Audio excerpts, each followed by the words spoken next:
countdown. Let's go.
Subscribe to Dave's Multiverse on YouTube, Spotify, and Rumble.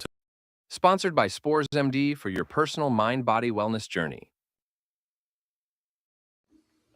And greetings, humans. We are live on YouTube, YouTube, Rumble, X, Facebook, as well as Adam's channel, which is the Alchemist Tears, I believe. My guest tonight. First, we're going to hit a little quick sponsors. We got Spores MD. Check for all your spores needs. You want to grow some totally legal mushrooms? Go to that website and check it out. I've got a bag of totally legal mushrooms growing upstairs. It's coming along really nicely, and you can get 20% off. Also, we are sponsored by my editor's book. Where is it? Yeah, there he is. Alexander Cheshkovich, author of Deja Vu, Has Everything Already Been? He's a YouTuber, podcaster, and an author of In Search of a Previous Lost Civilization by Alexander Cheshkovich. He's also the editor of my channel, so go ahead and check him out. Today, we got a very special guest, an old friend of the show, Mr. Adam D. Butler, a psychedelic philosopher and passionate DMT psychonaut. After hitting rock bottom as an overworked, overweight, and stressed out alcoholic, Adam completely transformed his life through hundreds of profound DMT experiences, combined with meditation, lucid dreaming, and tantric practices. He is the author of Butler's DMT Field Guide, A Brief History, step-by-step recipes and personal experiences from a DMT-saturated consciousness, and The Alchemist of Tears, a photo diary of my psychedelic trip across America, and one other book that isn't listed there, but he's going to tell us about it. Adam, it's been a minute. Well, I'm super happy to catch up. Welcome back to the Multiverse, man. Thanks for having me back. Yeah, I'm excited. I feel like it hasn't been that long, but oh man, there's a lot to catch up on. How are you? You look good. You look like you've been working out. Like, hey, thank you. look I healthy. Appreciate that. I've had a bad back for like 4 years, and I'm finally like coming out of the other side of it with a program I started called Low Back Ability.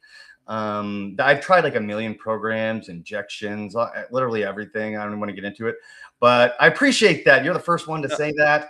I have been working out. I've been doing pull-ups and like every day, and I hadn't been able to do shit in forever. I've also been working on my lower back. So thank you so much. You're welcome. As an old guy that goes to the gym often, you know, it's it's very, very important to stay in shape. That's one thing that I do have still in this world is my physical health. So I'm definitely blessed. But anyway, let's get into it, man. What do you want to talk about? First, I wanted, because it's been a minute. We got a much bigger platform than, well, it's still moderate, but I'm super happy for all my chat people. We got Jim Fry in the chat, Amy, E. Schlumpenberger, Tracy. What's up, Tracy? Brandon. Thank you for your work, Adam. He's Brandon. I don't know why I said Brian. Thank you for your work, Adam. I purchased your last book, although haven't read it all. I'm planning to do an extraction at some point. Any essential tips you may not have discussed? We'll get into that. We can ask that question here in a little bit, but thank you so much. He's commenting from your channel, by the way. That's cool. Yeah. Yes. So, you're talking about just when we first started talking, and both of you and I are kind of new to this sharing our message and social media. Up until a few years ago, Yeah. I mean, I was truly in the closets. I had zero social media imprint. Not only that, I wanted none. Yeah, And same. the I whole had none before I started the show.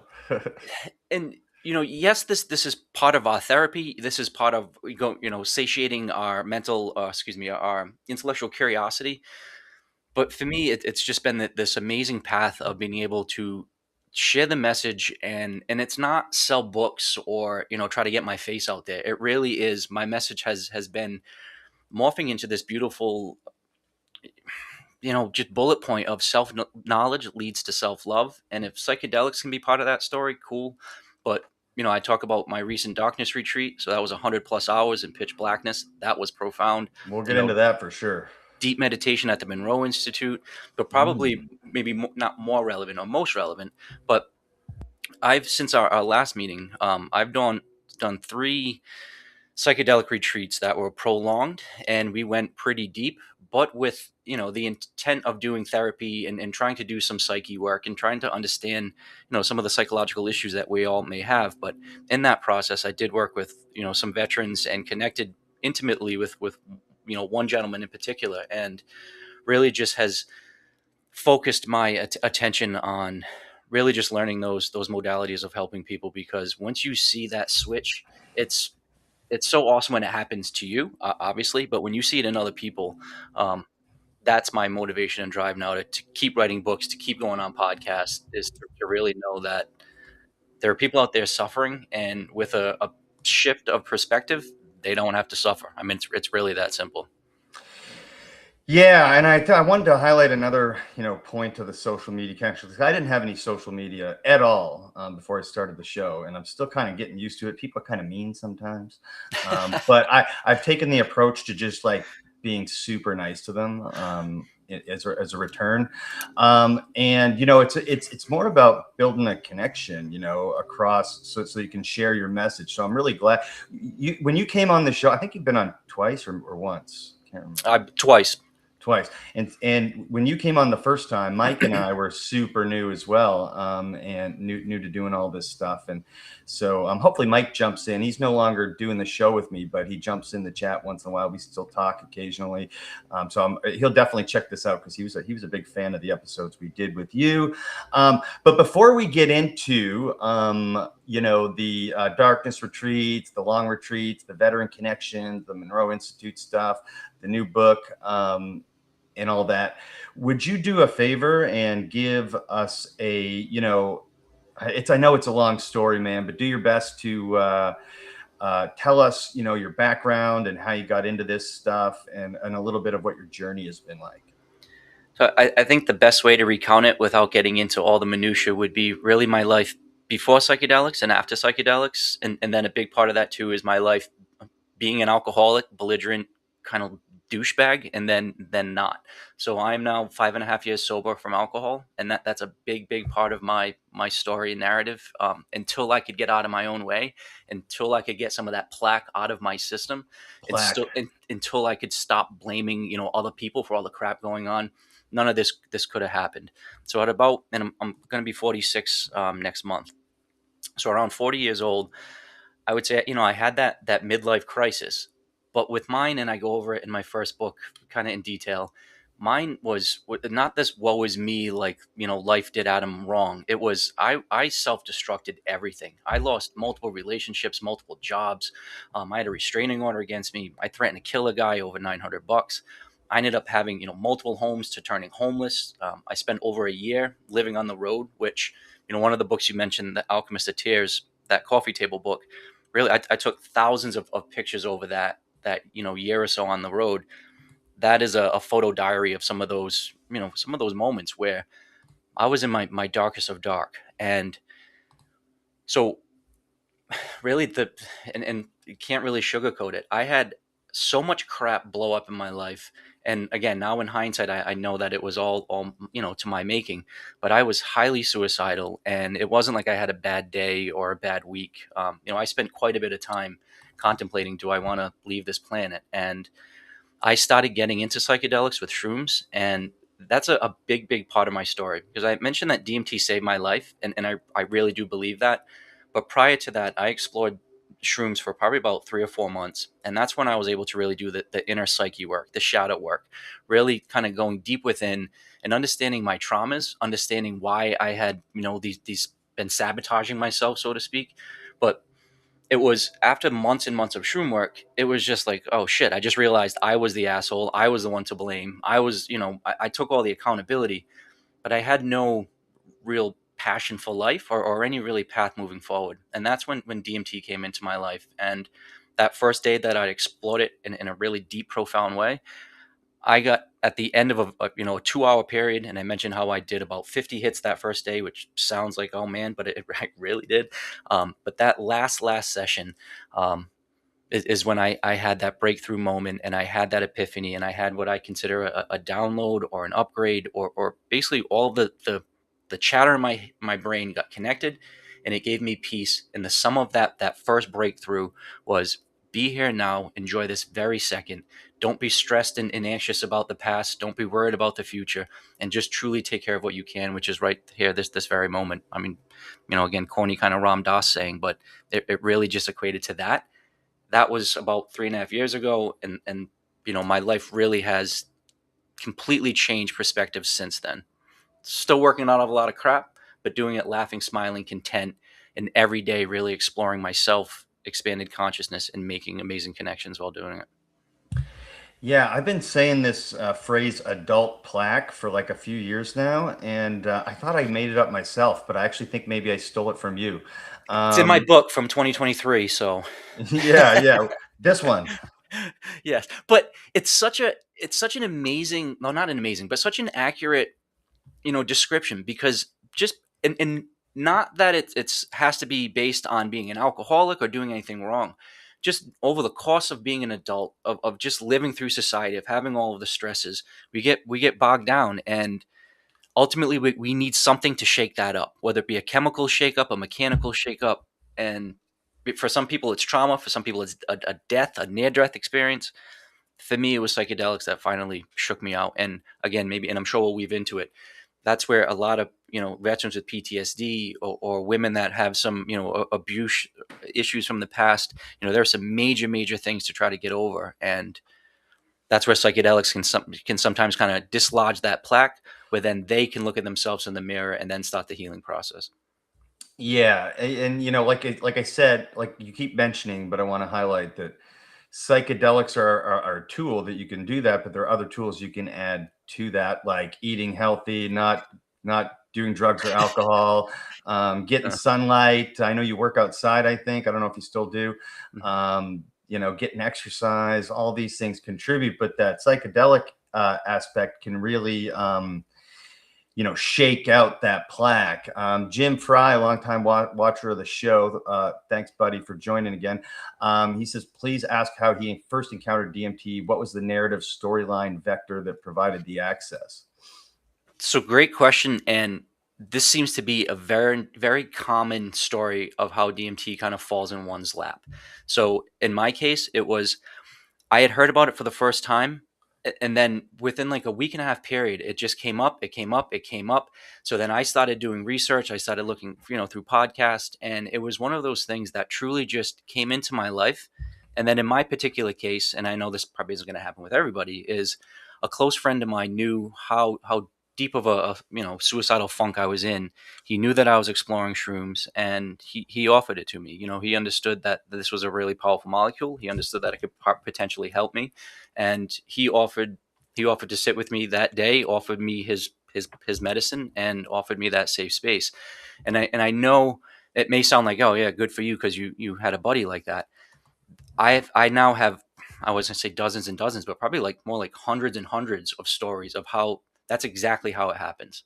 So without trying to just kind of be like, deflect the statement or deflect the question, it will find you. But and then part of my book is that I put recipes in there, So and then again, not telling anybody to do anything illegal, and disclaimer in the front of my book, and take your own precautions. But it is a very, very easy extraction process. It's plant-based, it's natural, it's really easy to make.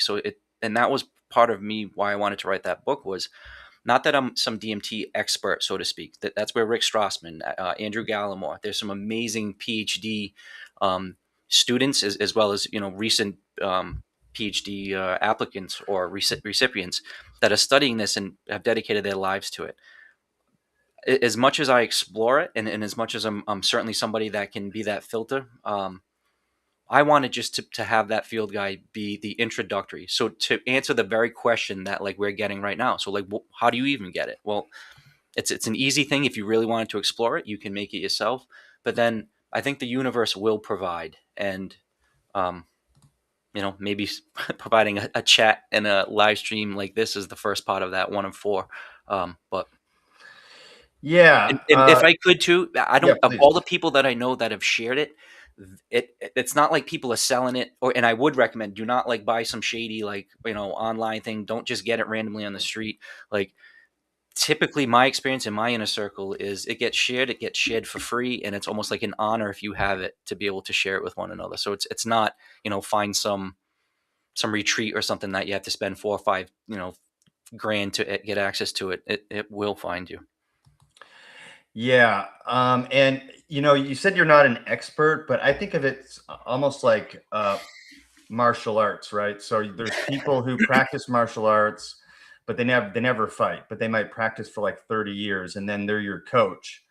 And this is sort of the PhD guys, right? Yeah. And then you're the All right, then I'm the fighter in the street cage. baller. Yeah, you're the fighter in the cage who's taking direction and taking all the details from the teachers and that kind of thing, and using it within your experiences, because we're talking about hundreds of experiences across a bunch of different substances and a bunch of different settings with a bunch of different people. So do you think that's a good comparison?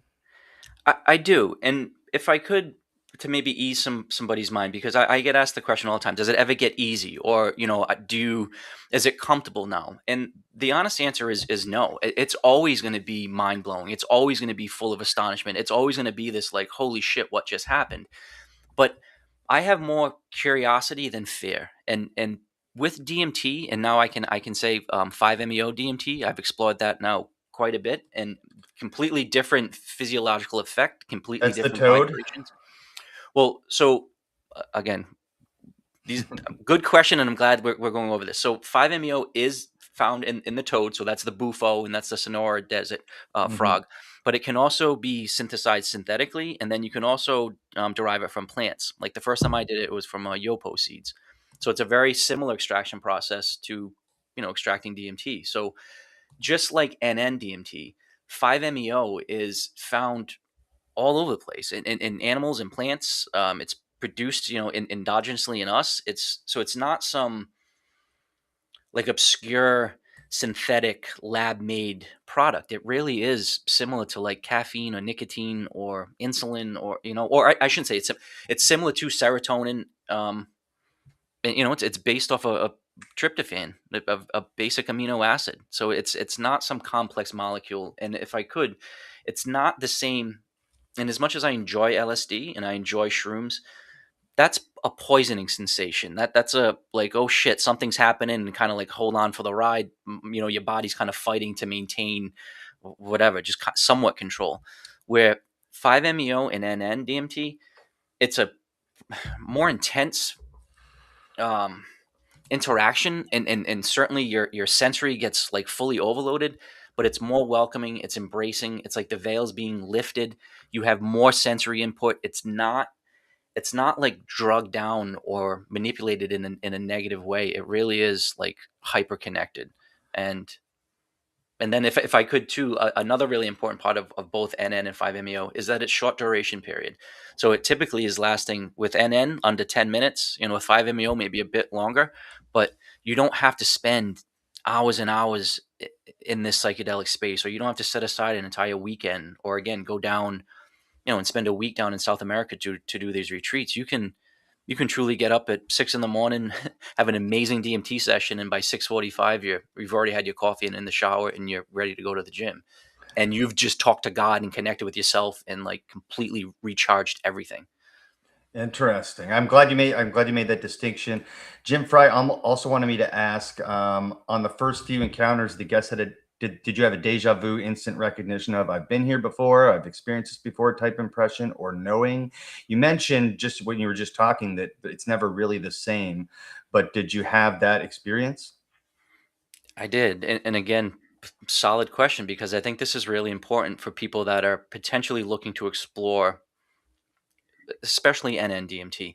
Um, that very first hit on that very first day, the first thing that I felt was that it was, again, natural. It felt innate. But to answer your question, it felt a very like I had experienced that sensation before. I had experienced that taste, and it was like this nasal cavity drip in the back of your throat, and it wasn't snot, it wasn't blood. I mean, it was a very very clear, distinct flavor and smell. And now that I've experienced DMT as many times as I have, and that I've been able to induce it through breath work, through tantric sex sessions, I know when my body is producing that molecule. And it brought me back to a time when I was probably about 12 years old, maybe 10 years old, and I was in my friend's hallway, and it just instantly brought me back to, yeah, I had tasted and smelled that before. So, and then maybe now going into it multiple times, yes, it does kind of bring you back to, I don't want to say past life regressions, but you understand very clearly that this is not your first time around. Yeah. My bud Ed says, I have deja vu that lasts like 45 minutes, sometimes multiple times a day. You think deja vu has something to do with your brain producing some DMT for you? Just a I, random question. I would say so. So on that note, there's a gentleman, Anthony Peake. He's written several books. Yeah, I love that Uh, guy. yeah, so he's the one that has all the research on brain chemistry and kind of what happens with that. And then Joe Dispenza, his book from a while ago, Becoming Supernatural, he really goes into the like metabolism of how serotonin is broken down and turns into endogenous DMT. Um, and again, it's a really really simple process, and you can you can really with practice produce it yourself. So through breath work, which I've been exploring lately, which is profoundly powerful. If you can get into that state where your body is really kind of hyper, uh, just just tuned in. I've had some really really powerful experiences. And then again, that darkness retreat, it took about 3 days, 3.5 days to get into it. But then that last day and a half, man, my body was putting off all sorts of chemicals. And again, I'm not, I didn't have my blood tested in a lab, but it felt pretty DMT-ish, and the visuals that I had in the dark retreat were very DMT-like. So I've heard that. I've heard that. You mentioned a couple times not you don't need to go away to a retreat in South America, but I wanted to mention to you because I was going to ask you about this. Um, and I I don't want to signed shit on it. I've never been, so I don't want to be like. I, and I talked with somebody that seems like they put on a really good one, but well, I signed up for this. It's for veterans specifically. mhm. And they go to a couple of different places and they have a couple different styles. But I believe it's ibogaine. Have you done ibogaine? I have not done ibogaine and I have not done ketamine. And my understanding is those two are typically used with veterans. Ketamine, in not in particular, but I've heard ketamine has some profound effects on PTSD. Yeah, I've heard that too. I've also heard the same about ibogaine. Joe Rogan had been talking to a couple different guests, as well as people he knows. He has a lot of veterans who work for him and for security and stuff like that. And literally at a UFC event in Miami, he whispered in Trump's ear, because Trump, please don't get mad at me for saying Trump, okay? I'm not talking about politics. This is not a political statement, disclaimer. But he whispered in Trump's ear, hey, we need to talk about Ibogaine and how it's really helping a lot of veterans I know. And then they got on the phone like the next day, and then 2 days later, I don't know the exact outcome of this or the impact it's going to have, but Trump signed this executive order to make Ibogaine and others more accessible and easier to study, and yada yada yada. So this is for me down the road, Adam. I have to do like some kind of integration thing starting in July with this, like pre-integration.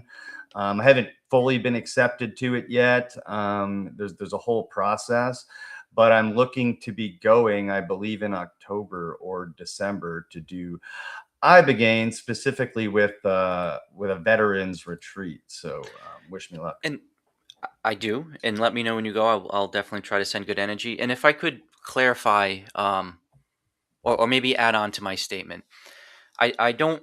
I've had some amazing benefits from group retreats, and so I think the whole purpose of exploring yourself, whether it be through psychedelics, whether it be through deep meditation, whether it be through yoga, whether it be through walks in the woods, martial arts, whatever that may be, again, is to get that sense of self, to understand that you are part of this kind of divine. I don't like everybody is that part of one, part of source, and it is this beautiful feeling, and that is something that you have to do by yourself.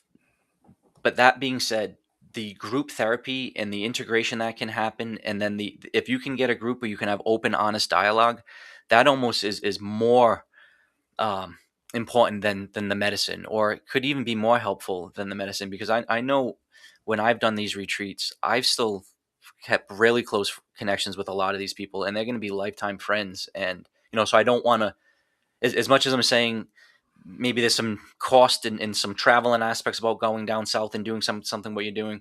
There's going to be some amazing benefits in that group therapy and that group mentality, and kind of checking away from your day to day, I think is going to be important. So I want to not necessarily retract that statement. Retreats down south could be great. It's just, it's not needed. If you're not a veteran, if you don't have access to that, because I've gotten a lot of people where they're calling me and they're like, yeah, I live in North Dakota. I live in a town of 300 people. There's nothing around. There's like, I don't know anybody that sells shrooms. I don't know anybody that even gets weed. Like, nothing's around here. And it's, they have limited funds. And again, this is where I'm very empathetic and conscious of people that were in the same dark spot that I was. So if you've tried everything and you've got, no other alternative, and you're really in a dark place like I was, that's the message is you're not alone. You don't need thousands of dollars. And this is something where, help is available, especially if you're kind of, with your toes hanging over that edge there.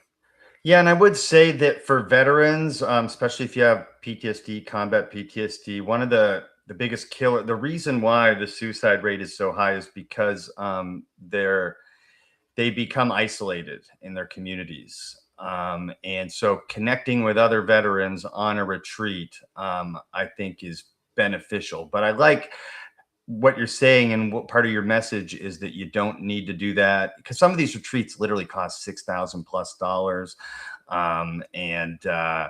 You can learn to be your own psychonaut and explore your own self without actually having to go to a retreat. But is there any other questions in the chat here? No. We did have Jim say, I found breathwork takes me close to the same locales. Yeah, same here. But we had a guy, Jesse Coomer. He's a breath worker on the show two times now, I think. One of the things is that there's a bunch of different types of, quote, breath work. What kind of breath work do you engage with in order to reach these states? So I think it depends on what state. There's when I'm just trying to blank completely out and just trying to quiet everything down. It really is kind of slowing down my breath to almost nothing. But now on the other end of that, I just got introduced recently to something that it was labeled conscious connective breath work, where it was open mouth breathing, and it was full breathing, like for I had to actually kind of stop after about 10-15 minutes because I had a full on, like your hands start cramping up and your muscles kind of start like having like tetanus, and it was like, all right, cool, work through this. And I was told that would be kind of part of it, but then I had this full body kind of like somatic release that, and this was actually in the middle of a psychedelic retreat. So for Mhm. days we had been doing a lot of medicine. At this particular session, there was no medicine being used, and it was just the breath work. And I had probably one of the more profound experiences of that whole retreat with no plant medicine, because my body just naturally purged and got rid of something that was below my consciousness level, and it was amazing. But then but that's different from intentionally trying to induce endogenous DMT. And there are, quite a few videos online that kind of go over that. And it's really just, a steady breathing modality where you're taking in long breaths, you're blowing out a little bit longer, slower, um, and just kind of staying consistent with it. And you get to a point where you start vibrating and humming, and you can stop feeling it coming on. And then again, you'll feel and taste that nasal cavity drip, and it is not snot. It is a different flavor and a different taste, and maybe not full blown like visual where you're having like entity interactions with the mantis beings with just breath work, but to get out to that blissed out state where your senses are hyper and dialed up, and then connected to something higher, and the ability to kind of like take in additional vibrational information, that certainly can happen with endogenous DMT with breathwork. Right. And since you brought it up, uh, so they'll every time I talk to you, you seem a little bit more. You seem changed a bit, like from the first time to the second time to the third time, almost in an imperceptible way. But this time, but the second time I saw you was shortly after this mantis being interaction with while using DMT. Um, and I wonder, have you experienced that again? And would you briefly tell the audience like about that experience and Well, so I don't know. what your I don't. perception of it was? I don't know if because there was one where I don't know if I talked to you, and if it was like The the DNA alien like upgrade? UFO. All right. Well, so I think there were a couple kind of big sessions, but the insectoid slash interactions. And I think there are distinct categories and flavors of these interactions. And that's where, a lot of people, these coming back with these stories, and they do sound very similar. So I think just to kind of cover the top one, the jesters and the kind of like machine elves, those normally are like multiples in number. So it's normally a group of them. Typically they're tiny in stature, and they're welcoming and fun and jovial and kind of like, hey, welcome to the space. And if and not, I do want to reference too, maybe like for me anyway, 20%, maybe 25-30% of the times I smoke DMT, you're having entity interaction. So most of the time it's just you, and it's you in this comfortable space, and you're kind of just exploring it. When you do have those interactions, um, again, they typically take groups. So the fun gestury, like, hey, let me show you around, those are fun. The insectoid slash mantis ones, not only my interaction with them, but when I ask around, those are kind of like the mechanics of that space. They're the ones that actually do kind of some of the work on you, and you can feel them entering your body. And in my case, like I remember having them come into me where they literally taught you how to breathe properly, how to absorb oxygen properly, how to flush your blood properly. And the takeaway from those interactions are you really do realize that you're way more than just your five senses, that you realize how you can turn all of those up to a higher level than you normally had. And in essence, they give you kind of like a a playbook and guidebook on how to fully operate your human body as the beautiful machine that it is. I did have, and I think the one maybe you're potentially referencing was, I did have, and this has never happened again, where normally when I smoke, it's I'm hyper aware, I'm more connected, and I'm looking at my room, and there's all of this more sensory input. There was one time where I did smoke it, and everything just turned completely blue. I felt like I was kind of in like a sleep paralysis kind of mode, and I couldn't move. And that's when I had, you know, I don't know, was it a UFO or an alien abduction or something happened where I couldn't move, and I had this warm like laser go up from the bottom of my feet, go up to my head, and then scan back down the bottom of my feet. And the whole time it was kind of like, oh shit, because I couldn't move. And then afterwards, when I came out of it, there was like this weird metallic metal smell. My feet were on fire. I actually, next, not to sound gross, but next time I went to the bathroom, I shit blood. And that was one of those like, oh fuck. But I came out of that, and all those other interactions, I felt as though I got like a software upload, or like a DNA upgrade. Where that one, it felt like a hardware upgrade, like something really like happened to my actual skeletal being that was like completely different. And then and then I'll throw it back to the other kind of weird one that you may want to touch on is, I did feel like I did have an interaction with what I considered my future self. So above and beyond one of these kind of like um, analysis where they're kind of checking you out, there was one where it really did feel distinctly me, and it wasn't just me being older or with a longer beard. It really was just my energy, my energetic imprint from a different timeline coming back to do like a diagnostic check, and to be like, yeah, you're good. And it felt very comfortable, very comforting. And that, not that I needed more ammo, but that completely took away my fear of death, and really was allowed me to be like, no, there's definitely something more that happens when we pass on from this particular body. Amazing, amazing. Yeah, and I just wanted you to briefly touch on those experiences before we get into what you've been up to. I also wanted to say that we're live on YouTube, X, Rumble, Facebook. We're live on Facebook on my channel and on Adam's. If you're not subscribed to Adam's channel, go ahead and give him a sub because he's putting out some good content there. I want to get to a couple more chats before we get into the retreats. And this is a good segue into anyway. There's two comments from Jim. He said, one, caution on retreats. Sometimes they're filled with extreme trauma, folks, and that trauma might serve to accelerate, exacerbate the traumas.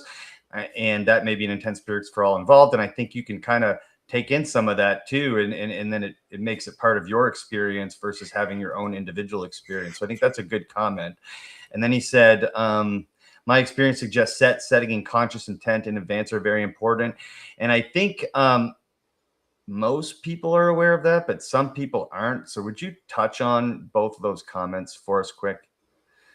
Yeah. So, I mean, psychedelics 101, set and setting, it really is something that you should have respect. You should have reverence. You should understand why you're doing it. Now, I got into it for therapeutic purposes to really try to understand myself. And I say that because there are some people that really use it for raving, or for a concert setting, or for other explorations of themselves. That's not why I got into it. So every one of my initial kind of psychedelic explorations really were set where I could be comfortable, where I could journal, where I could kind of explore myself. Now, his comment about the collective trauma of a group, it's the flip side of the coin to what I was saying about could be the benefit of it. So the debrief afterwards, where everybody's sharing and everybody's adding their input and everybody's kind of adding their little anecdotes, and it is really, really helpful. And it is really, really helpful to know that you're not alone and people have kind of gone through that.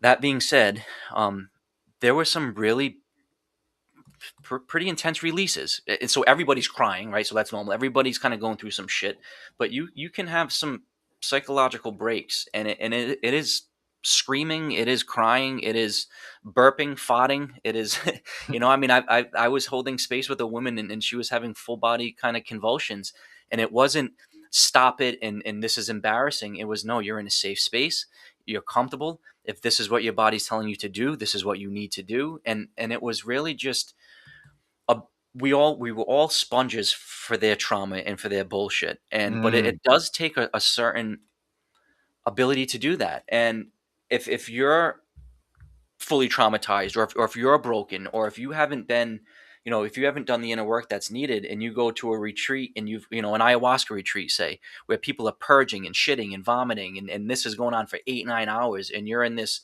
round building, and everybody next to you is not only just screaming and yelling and just like physically being uh purging, but once you get into that elevated space, you're starting to see dark energies, you're starting to see entities, you're starting to see attachments, so you're opening yourself up to some positive entities, but to his point, you're also opening yourself up with increased sensitivity to some of those dark energies. And I personally have not seen or experienced that in one of those retreats, but I've heard from a close friend when he was on, doing an ayahuasca retreat in that setting, where he's very visual, and he said he was looking up and he was just seeing everybody else's demons and kind of, dark energy swirling around him, and it was an intense experience, because you're not only dealing with your own crap, but then now you've got the weight of everybody else's world right next to you. So valid point, and that's where doing your homework, having the right guides, the right headspace, the right whatever. And then, if I could too, this is massive.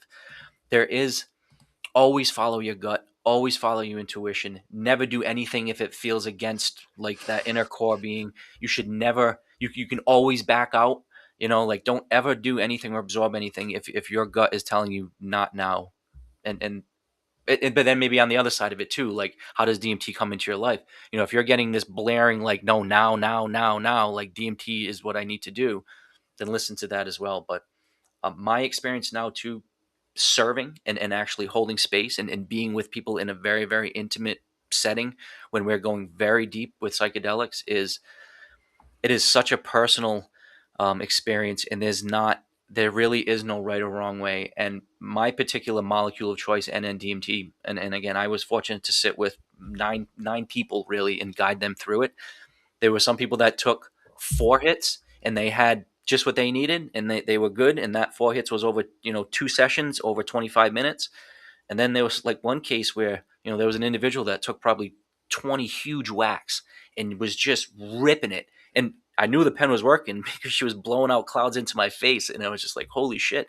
And she just was there in the lotus position, smiling. And, she kind of asked, like, should I lay down? Should I not lay down? And I was like, well, do whatever feels right to you, listen to your body. And I would never suggest anybody pull 20 hits off the pen like she did. But that's what her body told it to do, and she held it beautifully, and she got the exact experience that she needed. Now, some of those other people, there was one took 3 hits and they were good, and that's what they needed to see. And then my personal case too, as much as I've explored it, there are times when, hey, tonight's the night, it's a full moon, I've got the ceremony going, everything's good, and it doesn't feel right, and I'll put everything away. And then there'll be days where it's like, fuck it, I'm in the shower, it's a random Tuesday, I'm not even thinking about it, and it's like, nope, the door's opening tonight, man, you're going in, and I'll get out and set everything up, and I just start ripping it, because it's feel, I'm tuned into it now. When It's I an know when. intuitive thing. That's why I'm glad we're having this conversation and you're putting your message out there, because these are things that people need to know. Jim said, I went to a Peru 10-day adventure and was very glad I was the only participant that did not do the ceremony. Wrong set and setting for me, quote me. And that's what you're getting at, right? Is like he was able to realize in that moment that, hey, this is not the right time for me for whatever reason. No, and I can't imagine, like, luckily for me, and even when I've had some challenging trips, especially on shrooms, I've never really could say that I've had a bad trip. Granted, I've been exposed to some really difficult information, but I've never been like chased by demons, or I've never had a situation where it was like a scary nightmare where I couldn't get out of it. But man, I could only, and I've always been in the comfort of pillows and blankets and orange slices waiting for me when I come out of it. I can only imagine being away from home, thousands of miles away, with mosquitoes everywhere, and every time you gotta go take a piss or a shit, you're in some outhouse. And again, I don't want to just mass blanket every retreat. I know there's other ones There's that are good better. ones, yeah. And I've so the retreats that I've been to, and I'll definitely promote them. And I do want to, maybe we can throw this in at the end. I'm starting a nonprofit. I've been working on it for about 5 or 6 months now.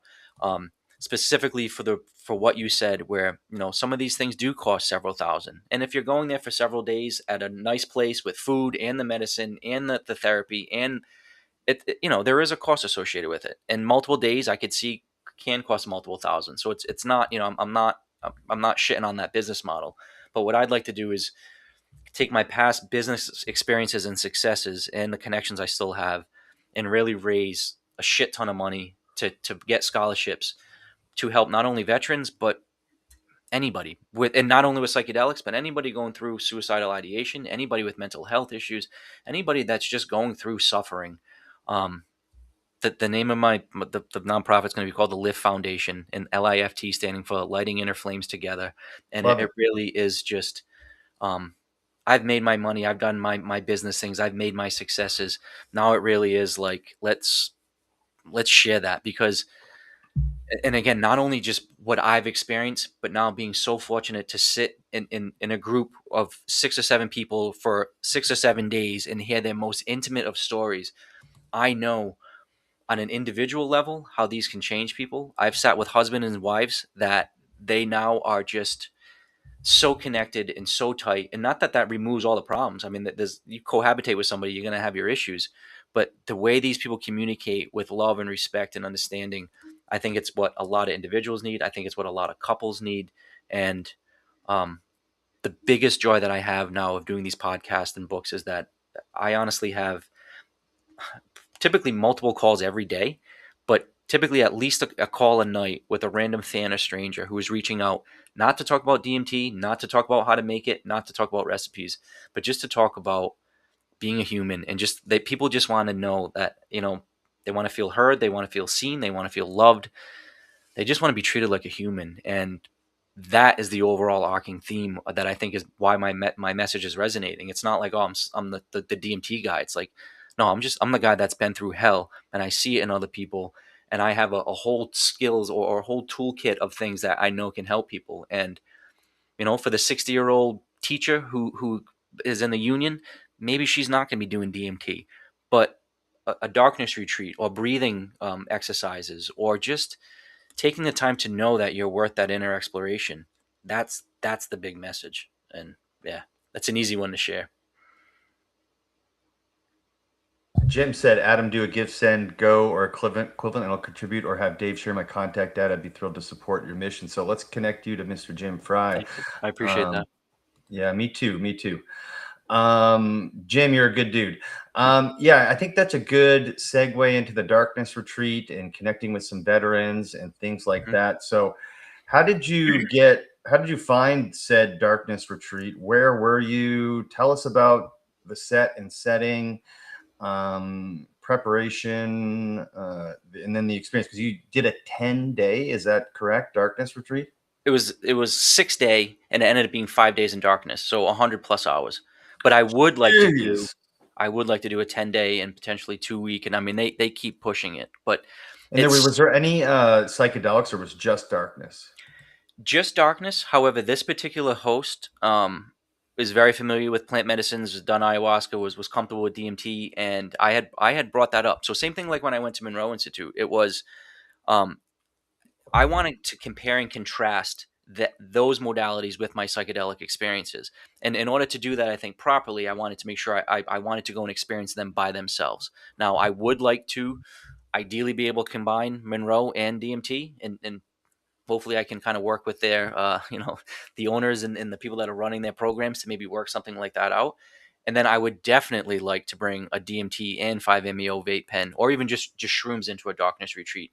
But upon his recommendation, and I'm glad I listened, it was, let the darkness be the medicine. Experience that fully for what it is, so that way you can truly understand how powerful it is. And it's no bullshit. It is one of the more difficult and beautiful experiences that I ever did. And I think I can explain why, and then the benefits of it. But your question of how did it come into my life, And it's a the great. setting and all that stuff, and where were you? So it's very, very similar to DMT, and it's very similar to how Monroe came in my life. So after I had smoked DMT for several times, I didn't know Robert Monroe. I'd never heard of him. I didn't know the Monroe Institute. But then in about a week and a half time, it just came up and came up, and it was on this podcast and this podcast. And I looked into it. And then in one of my DMT sessions, it was like, yeah, you need to go to the Monroe Institute. So I went through the process and signed up. I had one of the sessions before, a DMT session that I went into by myself at my house before I did the darkness retreat. I went really, really deep, and the whole purpose of that was really of gratitude, of appreciation. That was my kind of reason why I was going into that space, was really just to give thanks, that I'd experienced so much beauty, and I just wanted to go and say thank you. Well, I went in, I had this beautiful session, and then kind of when I came out, as I was coming out, I asked, is there anything next, or what's the next step? And booming, very loud, it was go into darkness, go into darkness, go into darkness. And in the DMT space, phrases repeated 3 times are very typical and common, and phrases with like 2 or 3 words are very, very common. So I've heard let it be, let it be, let it be. It just is, it just is, it just is. Like, so go into darkness, go into darkness. And that was one of those, like, I came out and I was like, oh, fuck, well, I guess I'm going into darkness, because I always, always, always listen. If it's a booming loud voice in the DMT space, I always listen. And every time I do, it's been to my benefit. So literally immediately, I think the next day, I looked and found a darkness retreat. So I live in Rhode Island. There was a darkness retreat right in Vermont. So it was a 2-hour drive from me. This particular gentleman had been doing it for about 15 years. So he was very, very well versed in sitting in darkness, but then also serving in darkness. So this particular retreat, and again, you can span it out different days. I decided to go for a 6-day retreat, which ended up being 5 days in darkness, because you do have, a half a day to kind of get situated and look at, figure out the space. And then the last half day that you're there is kind of integrating and talking through it.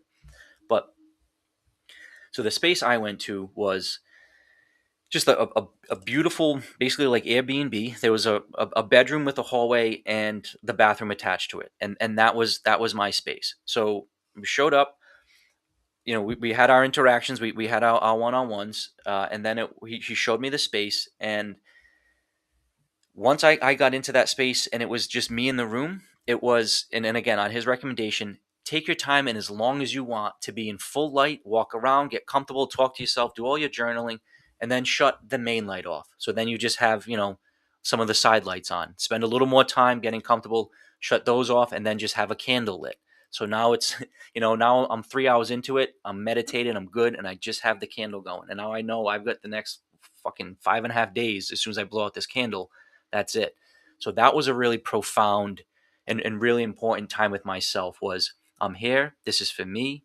Again, I'm taking the time for myself. I choose to be here, and really, what is my desire? And it was for me to have more knowledge about myself, to compare. Not that I was looking for a psychedelic experience, but I was hoping for one if that were to happen. And then I blew out that candle, and that was like, oh shit. And then the first like 24 hours was kind of fun. It was like, oh, this is cool. This is weird. The guy that I was with, pretty much, so he would come in the morning and serve breakfast, and it was just in a cooler, and he would drop it off. So then you'd have to feel around. You'd have to know, is it soup? Is it yogurt? Do you eat it with a spoon? Is it hot? Is it cold? Taking a shower, wiping your ass, brushing your teeth, like all of this is done in complete darkness. But the first 2 days, 3 days, I'm sitting there being like, all right, this is fun and this is cool, but what the fuck am I doing? Like, I just spent a couple grand. I could have spent that on a tattoo. I could be doing all this stuff. I've got a million things on my to-do list. I'm in the middle of writing a book. Like, your chatter in your mind is kind of going nuts. Like, what am I doing just sitting in a dark room? And that's normal. You typically, you hear that from people. And I had the conversation with again the guy that was holding it, and he would either drop over the food and just let you be, or if you needed to talk, he would sit there and provide his insight.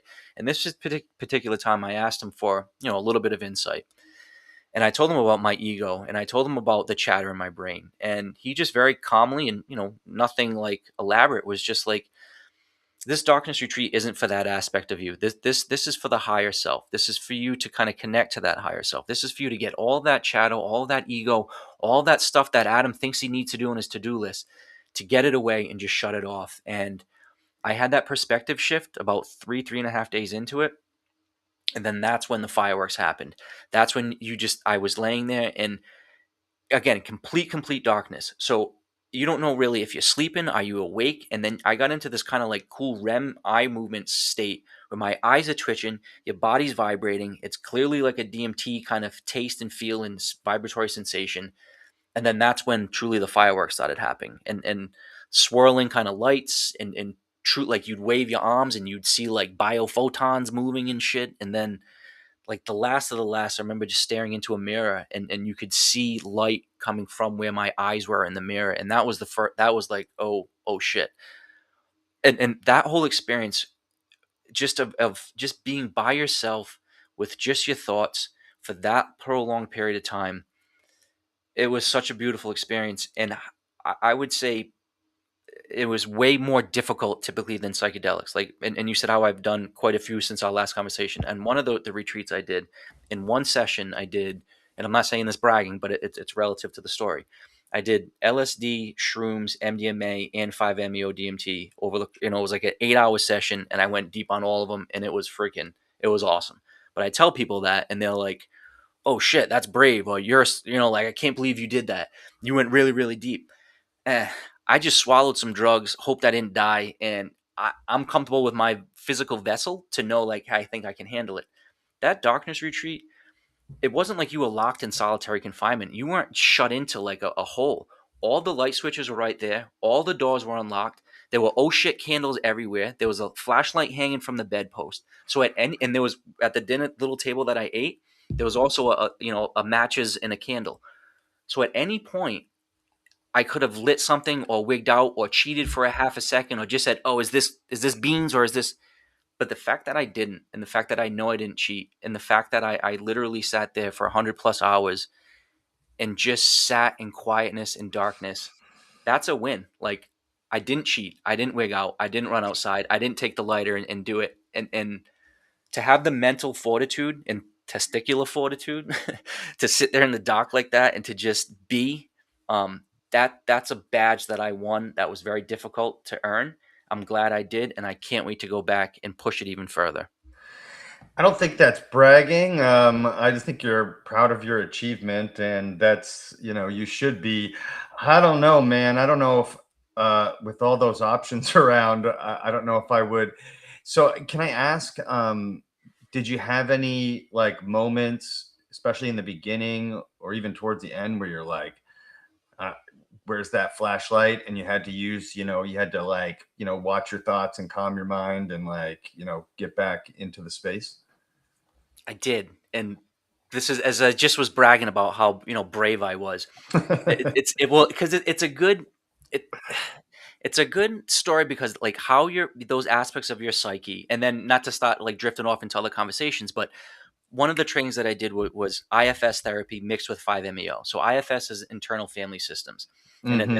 and really it's just about we all have our parts, we have aspects of our psyche, and they're all you've got different voices in your head, and that's that's kind of the sum of it. Well, I am now 5 days into it, or this is the sixth day, so I'm pushing. I'm a 90+ hours in the dark, right? I'm already seeing my sights and sounds. I'm in it, like I'm fucking good. Like this is I got all my money's worth. It could end right now, and I'm so happy.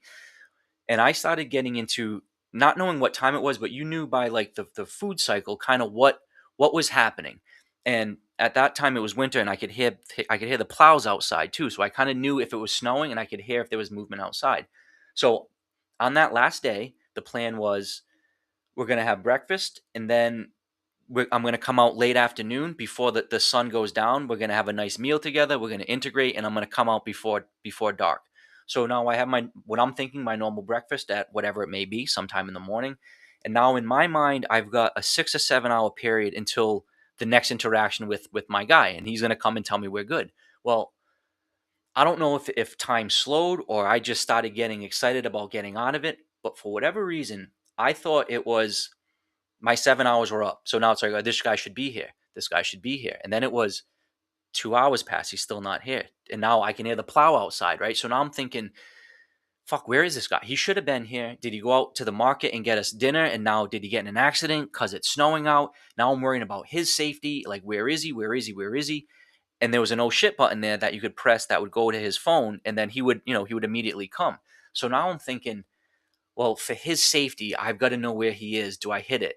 And it wasn't. It was like I needed to get comforted because in my ego, I told myself, all right, Adam, you've got 3 more hours and then 2 more hours. All right. And then an hour. All right. Maybe he's a little bit late. So we'll wait an hour. We'll wait 2 hours. But then when I thought he should have been there, that chatter in my fucking head was just like, you need to get out of here. And where the fuck is he? And then the kind of the funny part was then when he finally came in and he was like, oh, I was at the grocery store. I need about 45 minutes and you're good. As soon as I knew that he was there, that it was safe, and now I actually had a 45-minute period, I completely chilled out again. I got back in bed. I enjoyed the last 45 minutes, but it was one of those like that voice in my head that had been quieted for 5 days. Hey, Adam, shut up. You're not. Then it was like, because then it came out to be like, all right, cool. You can start writing. You're gonna answer your emails. You're gonna listen, like, reach out on social media. That little chatter started. But then when I had to tell him to shut up again, it didn't like it. So it was one of those like, you still got some work to do, man. Because it got me to the point where I almost hit that freaking button. But again, I didn't, and I won, and I got that badge. Do you think that your work, previous work with all the psychedelics and different psychonaut adventures, helped you prepare for that, 5 days? And would you recommend people like going in for 5 days right off the bat, or? So yes, I think there would be no harm in anybody doing a darkness retreat with the right person for the right intentions. Now, I did have a buddy that did one a couple weeks before I went in. This was over, I think, in Turkey somewhere, and he came out and said he had he had a really great experience, but he said the air quality was shit. It was basically just some like random room, and there was like mold in there, and everybody got sick, and like he had a cool time in the dark, but like it wasn't. I mean, I was getting hand cooked gourmet meals to my specifications in this beautiful plush blankets. You know what I mean? Like it was the darkness is amazing, but make sure, like with anything, do your homework on who's actually serving you. The place that I went to in Vermont is, you have to fill out an application, but I would highly recommend going to that particular case. And again, I will again. Now, was I better prepared? And this is really, I think, again, one of the big messages that I'm trying to share. What psychedelics did for me was that it showed me that I'm so much more than my five senses, that I have so much more ability, and that I really am this divine piece of something. And I say that with full humility. But once you get that self-knowledge and self-love, and you realize that all of your answers are kind of within, that's all you need. So when I went to Monroe, it wasn't to learn something new, or wow, I want an out of body experience, or like their tagline is, you're more than your physical self. I had done all those things and I had known all of those things. I was going there to just kind of like compare and contrast. Same thing with the darkness retreat. You hear about, and you mentioned it. People say that their experiences could be psychedelic, or that that they have visuals, or that they have these connections to a higher being. Um, I was able to go there and I think have a really beautiful and expansive interaction, because I already know what my body can do. I already know that I'm way more than my five senses. I already know that I can dial this up. So I've already been, maybe the analogy we've used, my plaque's been removed. My senses have already been enhanced.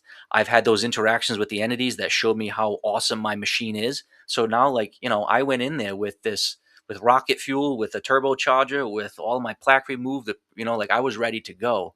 Where if somebody was in a dark funk, was still on medications, or was still, an alcoholic, or like, could somebody go in there completely bogged down in plaque and not have the inner light shine or the exterior light penetrate?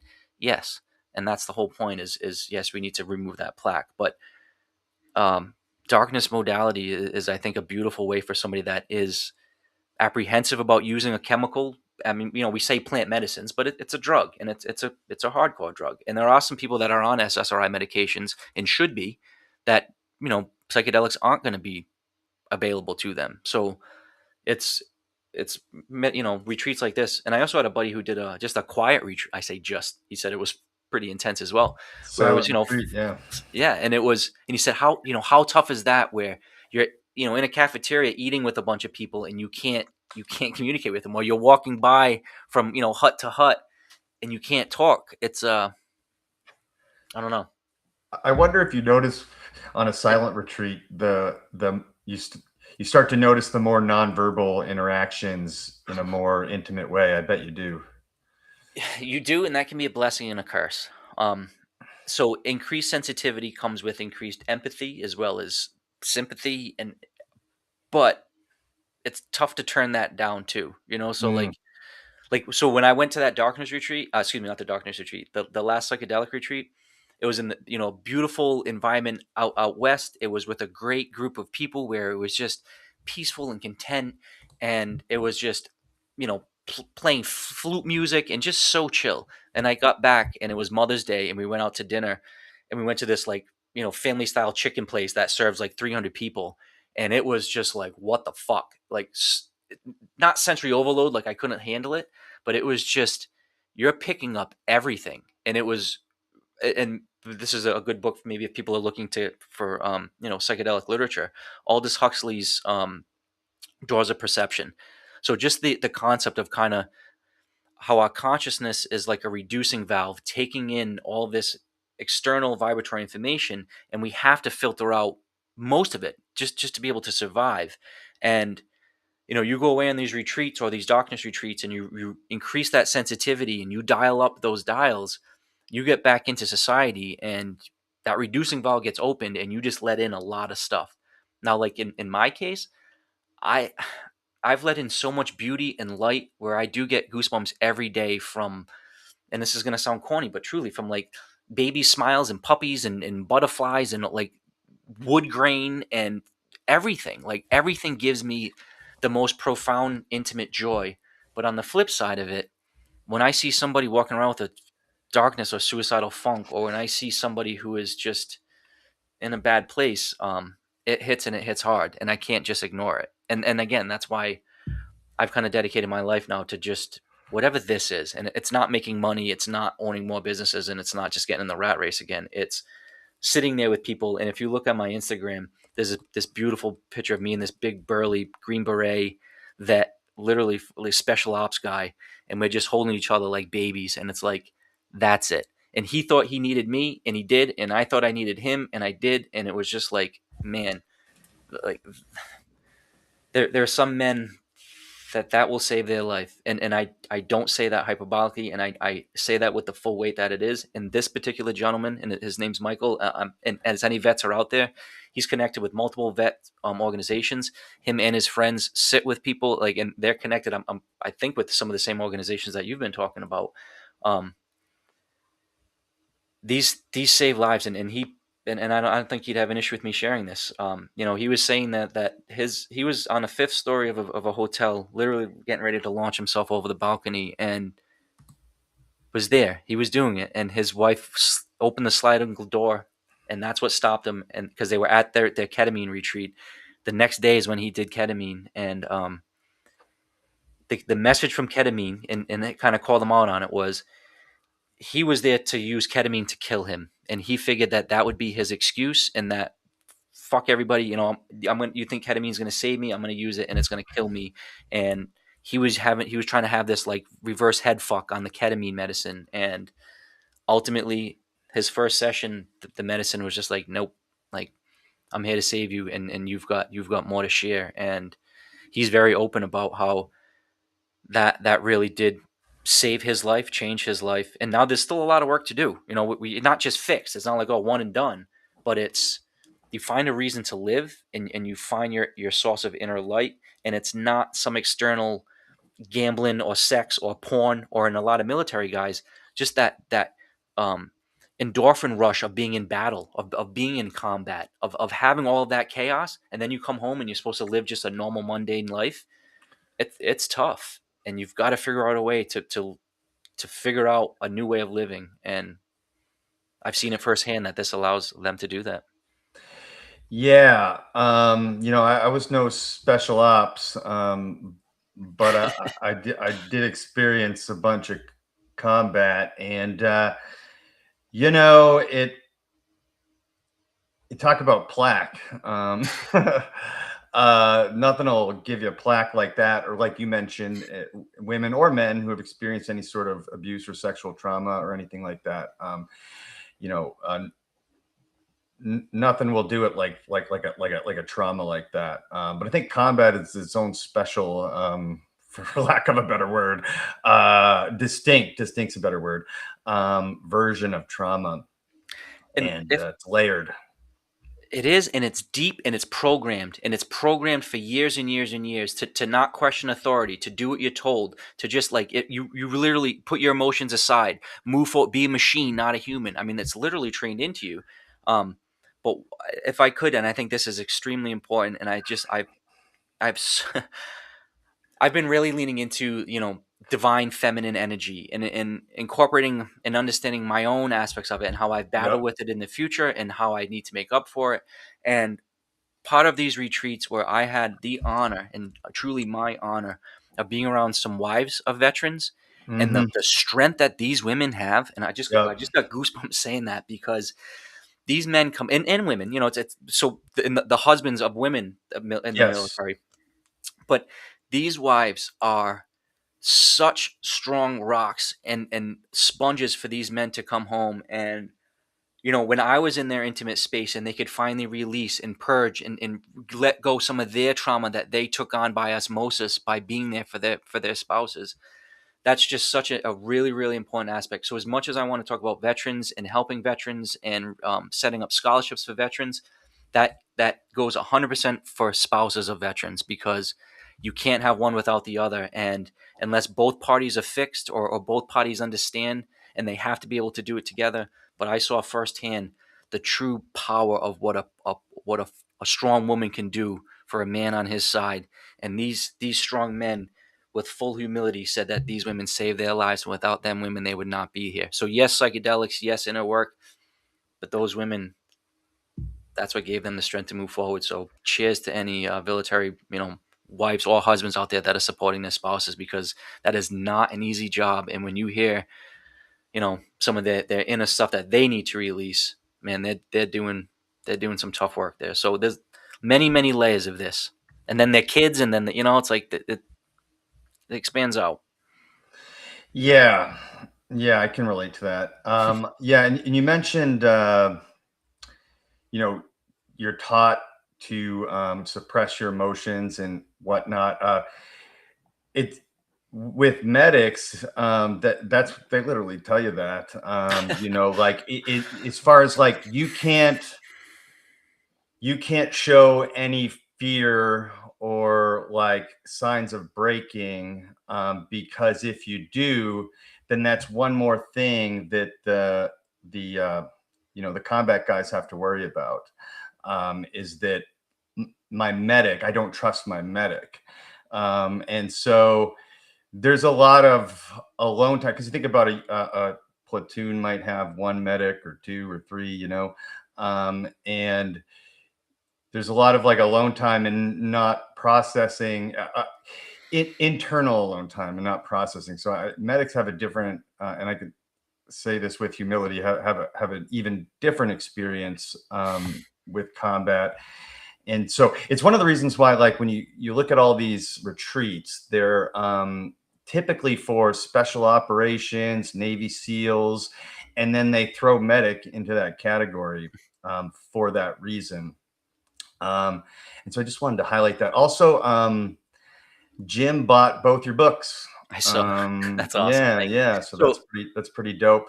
if And I wanted to make one more comment quick. One of the things I love about doing this and what you do, is connection. So if he's open to it, I'd love to talk to that guy. I think you said his name was Michael, Mhm. and maybe Yes. talk to him about being on my show. Yes. But, Oh, but yes, absolutely. I'll connect as soon as we get off. Cool. And I also put Jim's contact. Speaking of connection, Jim's contact information into the private chat we have down here on the left. But I think you wanted to comment on what I was going to say. What I was saying. Um, so I'm assuming you'll put my information at the end, but my email address is booksbyadambutler@gmail.com. So I was going to say this to Jim. So thank you very much. I'll happily send you a PDF copy of the Alchemist of Tears, which is the photo diary. There's some really, really cool pictures. So if he's reading, those other books, I think that that picture book would be really nice to have, and the PDFs, come out really, really good. Um, but I again, this is about sharing the message, not making a couple bucks per book. So I always offer free PDF copies of all of my books to anybody. So if anybody does want a copy, I can certainly give those out. And I'm going to have the audio version of my newest psychedelic guide. And I can give out, versions of that as well. So I appreciate the support. And yes, I'm trying to sell books because ultimately that will help me kind of spread my message. But I'm all about giving out my books for free. Sweet. So thank I you. love that. I love that. Yeah, can we go back to the darkness retreat? I wanted to hear about the experience of and insights and maybe raw awareness that came with the other side of that. Like when you first came out into light and what that experience was like. Was it joyous? Was it scary? Was it overwhelming? All three? It was, and I'm just picturing it now. It was humbling. It was, oh, I'm at a loss for words. That typically doesn't happen. It was, well, because when was the last time? And I say this, rhetorically, because it's for somebody that hasn't done a doctor retreat, it's never. So when was the last time you hadn't looked at your own hands for 5 days? When was the last time you hadn't, like, I've got all these weird tattoos and shit, like to look at my own tattoos, to look at yourself in the mirror. I mean, you always look at yourself in the mirror. So let alone looking at food or looking at the sun or looking at birds or trees or just yourself. Brushing your teeth with, like, how do you find the toothpaste and on the toothbrush? But just so when I came out, so I've got my eye mask on, and we're sitting there, and again, this beautiful place in Vermont, we've got the wood stove going, and it's chill, and it's like I haven't seen anything in days, in literally 100+ hours. And I remember I lifted it up, and the first thing I did was look at my hands, and I've got these little fat stubby French like fingers from my grandfather.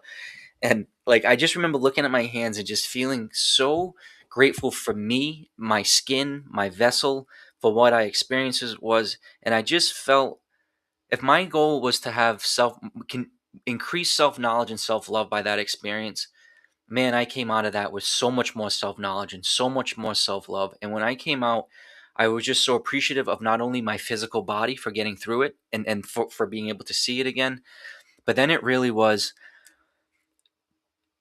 to see all of the physical visual beauty around me. And again, I just mentioned how I typically have already seen it in everything. So I opened my eyes and I just was instantly bombarded with all of this beauty, including this man sitting across from me now had just served me for 5 days, and I'm seeing his warm smile. And I just realized how lucky I was, how fortunate I was, and really don't ever take anything for granted. So years ago, I had that epiphany moment, live in the now, and I've been living every day from that.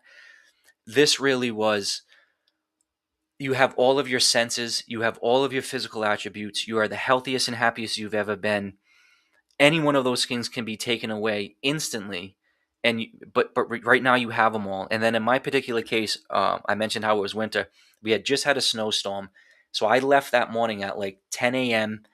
or 11 a.m. or whatever it is, because I was able to sleep that night after I take my mask off. I spent one more night there, and then there was fresh snow on my entire trip home from Vermont to Rhode Island, and so glaring white off these fields, and it was just like it Wow. was sensory overload. And then that's when I pulled over multiple times, so I had this like flow state channeling.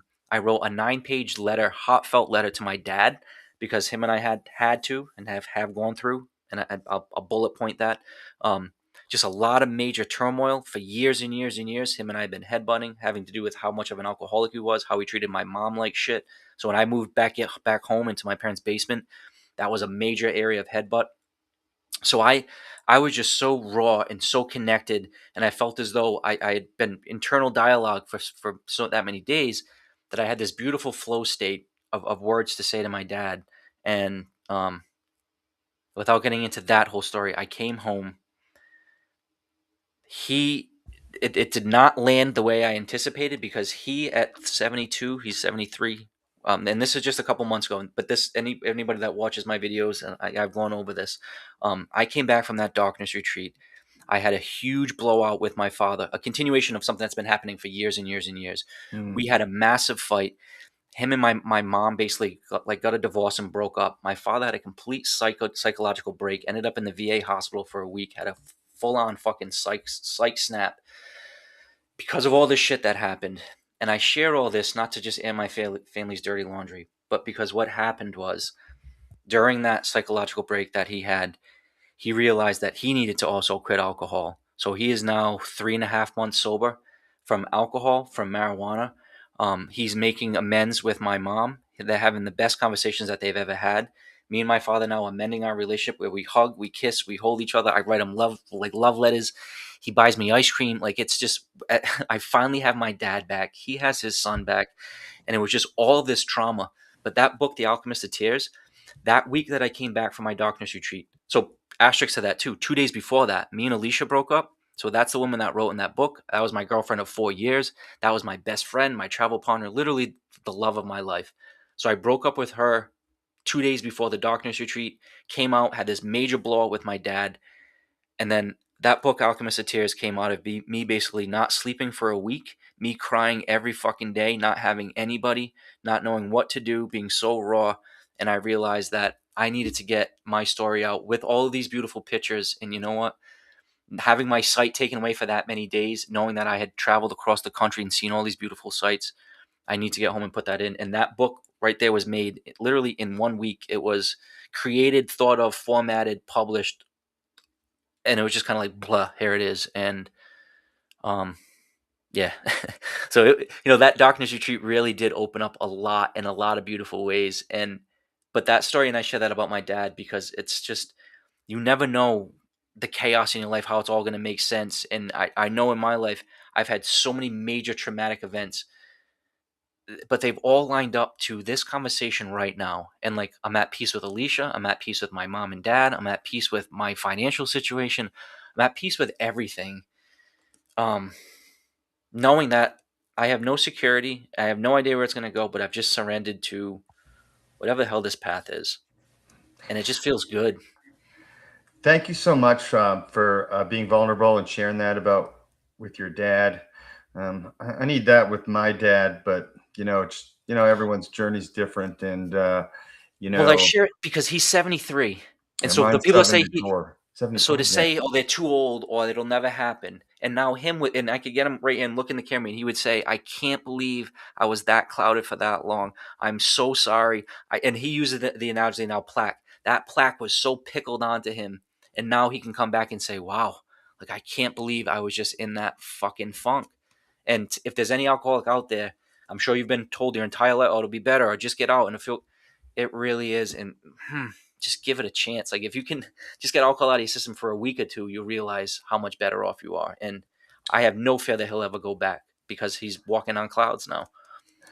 Yeah, my dad's been sober for like 4 something years. And I had a blowout with him maybe about 8 months ago, where I had this sort of like childlike reaction where I had this expectation of him being the person I needed him to be, both when I got back from Iraq and when I was a child. And it took me like a few weeks to realize that that's what was happening. I was like expecting him to be something different than he was. And then it eventually led to sort of this acceptance of who my dad is and what his life has been like. And but at the same time, it gives me a little bit of hope that him and I can get better. More, I felt like we don't talk. We didn't for a while, for the first time in a long time. But I don't want to get into it. The relationship is like deep and layered, involving alcohol abuse from both of us and enabling from both of us and different things like that. But I like the idea of like him being 74 and not and like being able to like see through the clouds. And I think he does a little bit more than he used to, just from getting alcohol out of his system for the last 4 years. But he is who he is kind of where I came to. Well, if you share full rawness, to picture what happened to have that catalyst, I mean, I don't just like, I don't wish any of the negative stuff that I've gone through on anybody, But if it could have the change and catalyst that I've had. So in this particular case, I told you how I came back completely raw, completely whatever, and without we're all going to have our own particular details. But I had just been pushed so far, and I think this could apply to any age, any whatever, where I literally fucking crying my eyes out, and I got on my hands and knees, and fucking again, a grown ass man, like I pride myself on being this alpha male, and I'm on my hands and knees, and this is after hours, and I'm crying, and I'm grabbing him, and I'm just like, Dad, I'm like, fucking see me, hear me, hold me, love me. I'm like, you just don't. I'm like, I'm a great fucking man. I've done all this shit, and I'm like, you just don't see me, and I'm begging for him, and he's looking off into the distance, cold. So I pull him on the ground. I literally yank him to his knees. So now it's me and my dad on our knees, and I'm telling him like, just fucking hold me, and he gives me this half-ass hug, tells me he loves me, completely fake, 0 out of 10 emotion, and I was just like, fuck you, and then so it kept going. And that's what caused, because it was a fake hug. It was a completely whatever. So we had that snap. He left. And then I heard him have his psychological break. And if anybody's ever had one, and I've had several, it's fucking awful. So you hyperventilate, you lose control of your breath, you lose control of your body. You have this weird like weird sound comes out of you, like death row fucking sounds. So I hear him upstairs doing this, the same sounds that I've made in the woods by myself. It's fucking horrible. And I just have to let him suffer, knowing that something's got to come out of him. And when he came back, and again, he spent a week in the VA. When he came back, I walked into the house and I just saw the back of his head before he even said anything. And the whole energy was completely changed. The aura around him was completely changed. Wow. He turned to me. We walked towards one another, and we just held each other for fucking minutes and minutes and minutes, just crying, saying, I love you, I'm sorry, I love you, I'm sorry, I love you, I'm sorry. And it was just like, no, I'm sorry, no, I love you, I can't wait. And it was just such a complete shift. And I used that very, very raw and traumatic experience, because after that, I did a really deep DMT session where, in essence, I had the same interaction with God, with Source, with infinite intelligence, whatever you want to be, but that same dialogue of see me, hear me, love me, hold me. And I had this really beautiful interaction with myself, with Source, meaning we're all one. And that was the story and the protocol and the modality that I brought to my DMT sharing session, which was, we all just want to be heard, seen, held, loved.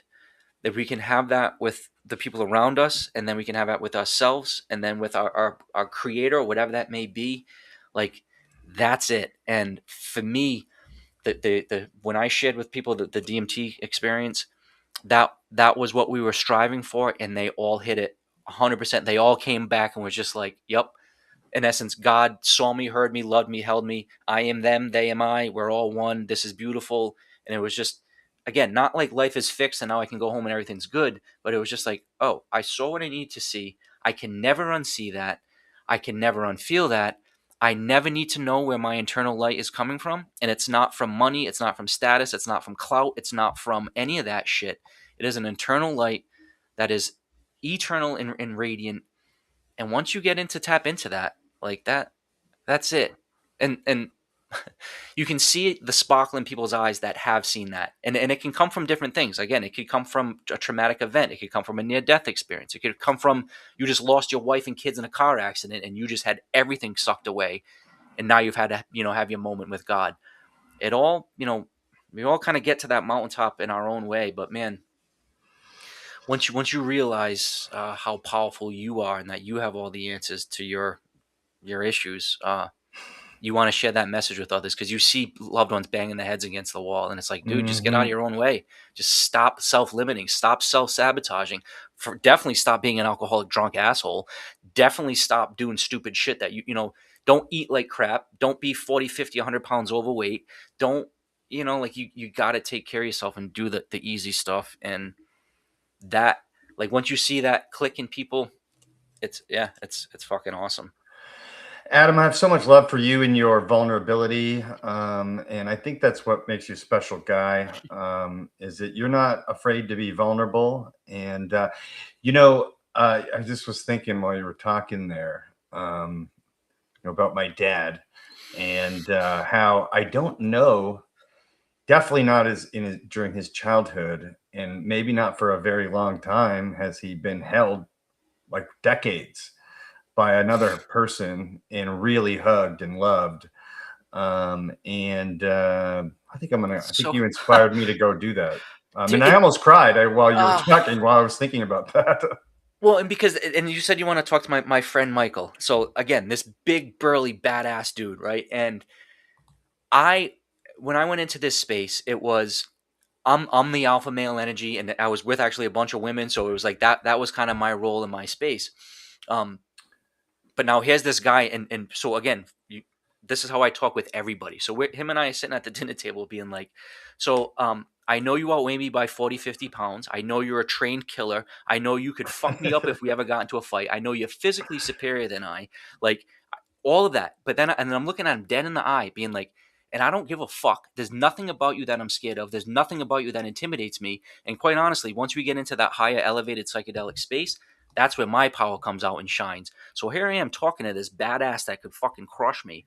How and then him and I, we were picked together to go into our separate room, and do our one-on-one session.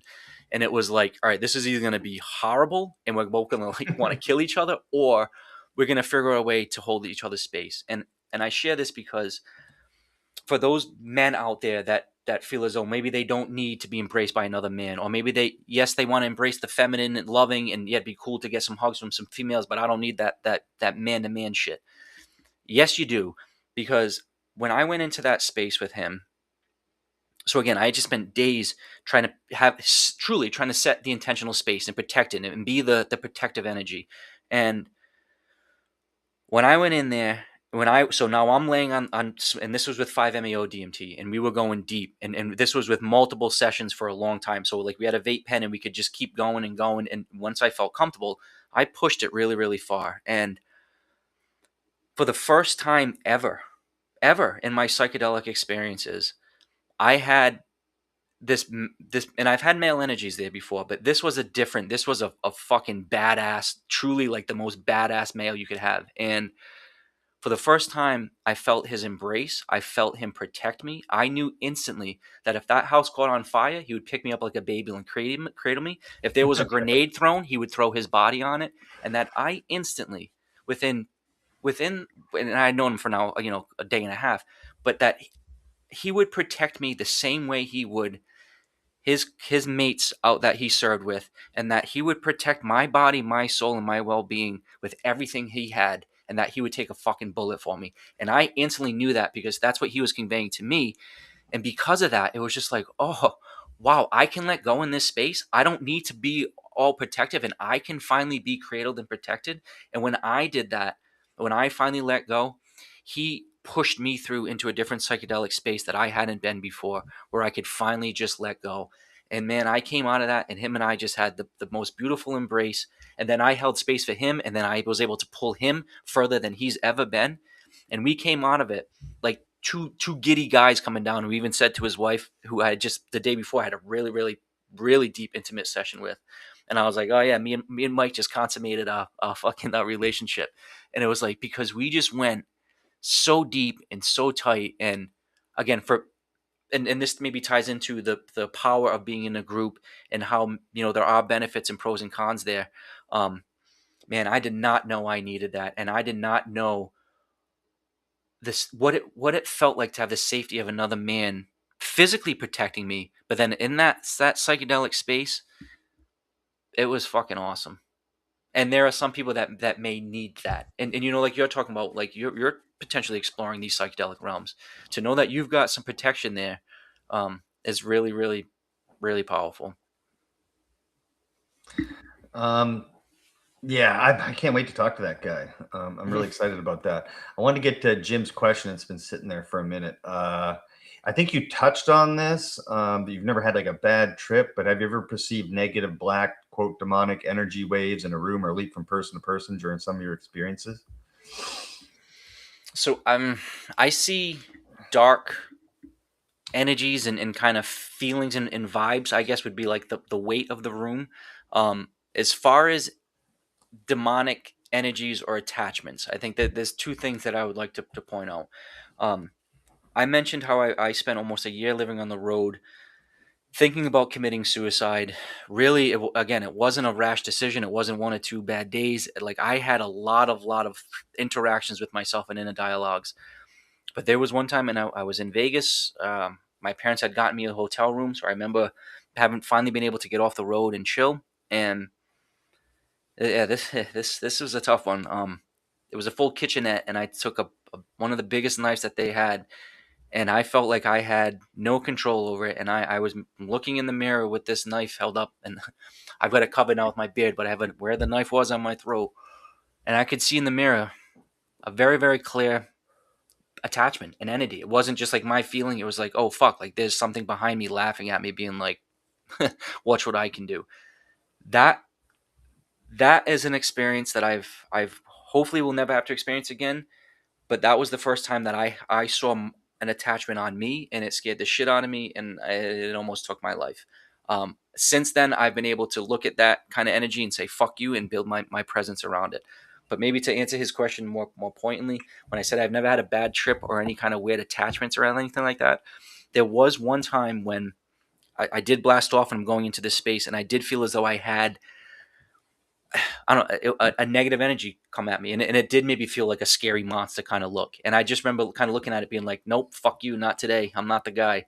And it instantly kind of dissipated. And my understanding is when you like some of that IFS training, like Robert Falconer is one of the guys that talks about that quite a bit and talks about different attachments. And not to say like I'm an expert or you just believe what they say, but my understanding is like they typically need or like they'll let you know that they're not a part of you, and like they almost need permission to be entered into your body, or like, there's a clear distinction and separation between a demonic attachment or like a negative attachment and just a darker aspect of yourself. And I've done a lot of inner work, a lot of shadow work, a lot of deep explorations, and I've seen all of the dark, nasty, dank parts of myself, and that's different from what I saw in the mirror in Vegas, and it was fucking terrifying. Wow. And one of the things that you mentioned, which I think is important, which might come from experience, but also just might come from, an internal self-awareness, is saying no to the to the demon. But that's like saying no to a negative thought. When you mentioned internal families systems, part of that, part of the three main types of your parts that take a specific role to help you navigate your life is the manager part. And these parts control your day-to-day life. And you can get in that space, you can get used to seeing those thoughts come in. You can see that thought as a demonic spirit. If your mind is telling you, I'm gonna have a shit day, or I'm gonna have a shit interaction with this person or whatever, you can deflect that and reframe it for yourself. So if anybody, I'm a counselor, but I'm not an expert in IFS, but I know a lot of people who are, and it's super beneficial. And so one of the things that I maybe you could elaborate on this a little bit more, it's psychedelics is one thing, but there are other tools. And one of them is, like an evidence-based therapy, like IFS, right?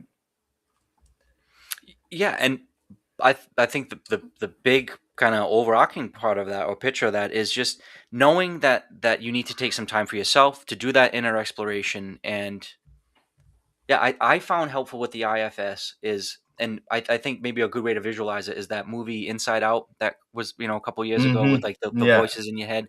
Yeah, And it's perfect. and then you mentioned, so like you got a manager, and you've got like the firefighter mode, and you've got the Uh-huh. protector, and you've got, all of these aspects.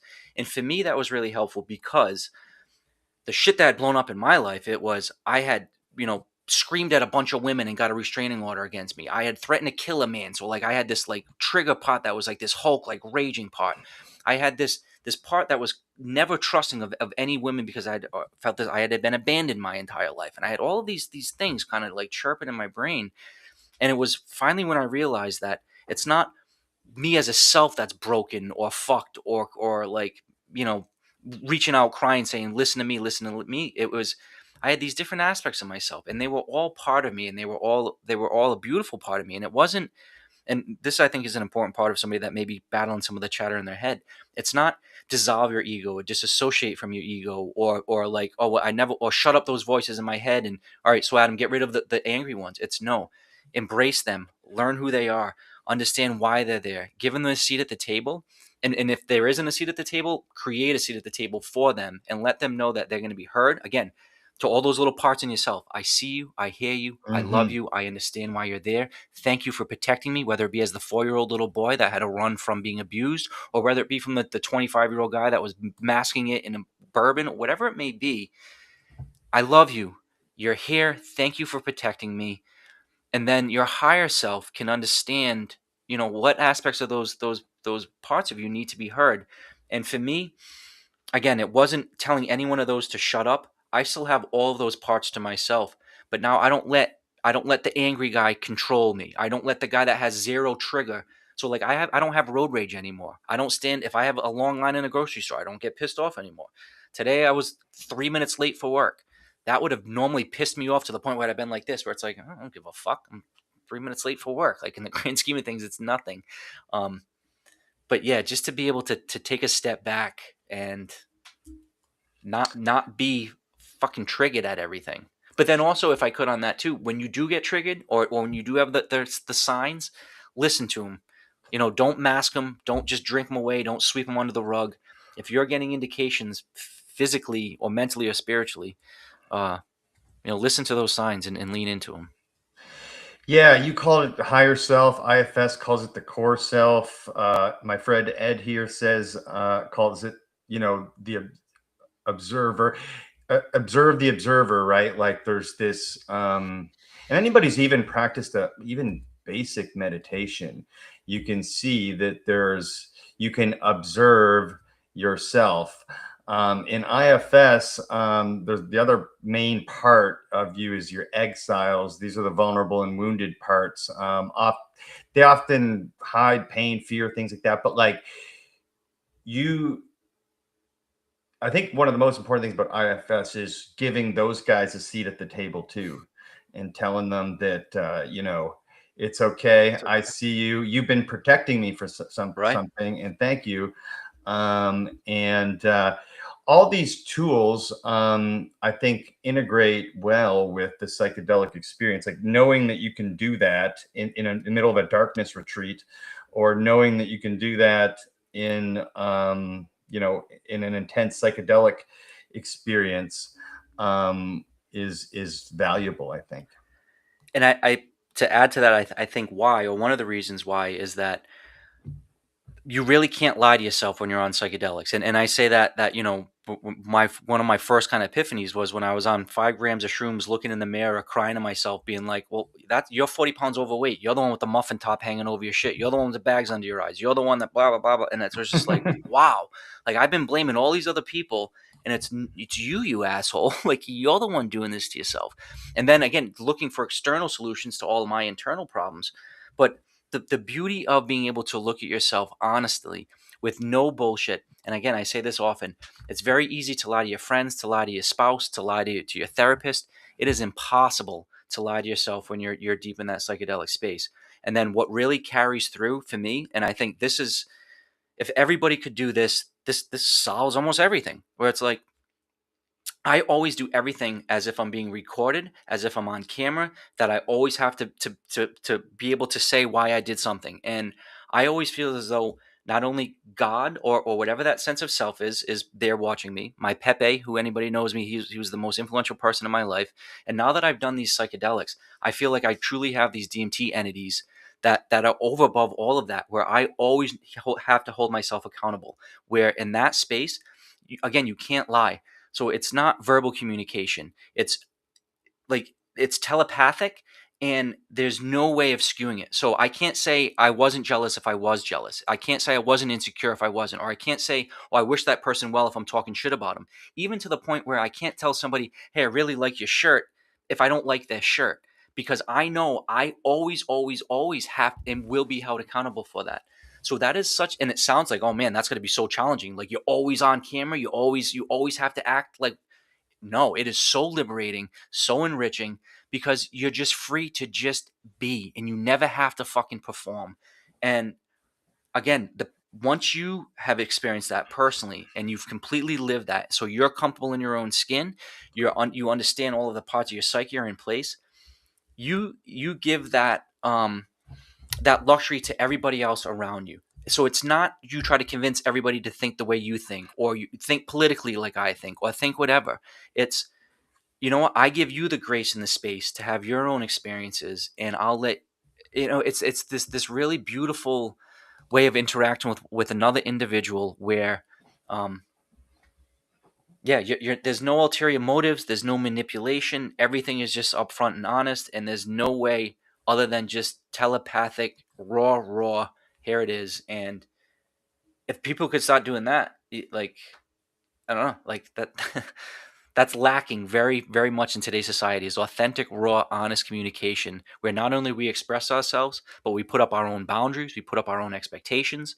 Um, we only allow authentic interactions. Like, all of those things become just so easy when you've done what I've done, which is just get the plaque out of the way, remove the proverbial bullshit, um, and just be like, truly just be here right now. And I've got more shit. I just want to put that out there too, where it's like, I am not some enlightened soul that's figured it all out. I am now currently in debt when I used to have a shit ton of money. I am currently still homeless, living in my parents' basement when I used to own 15 homes. I used to make, $1,000 a day, where now I'm working for fucking $25 an hour.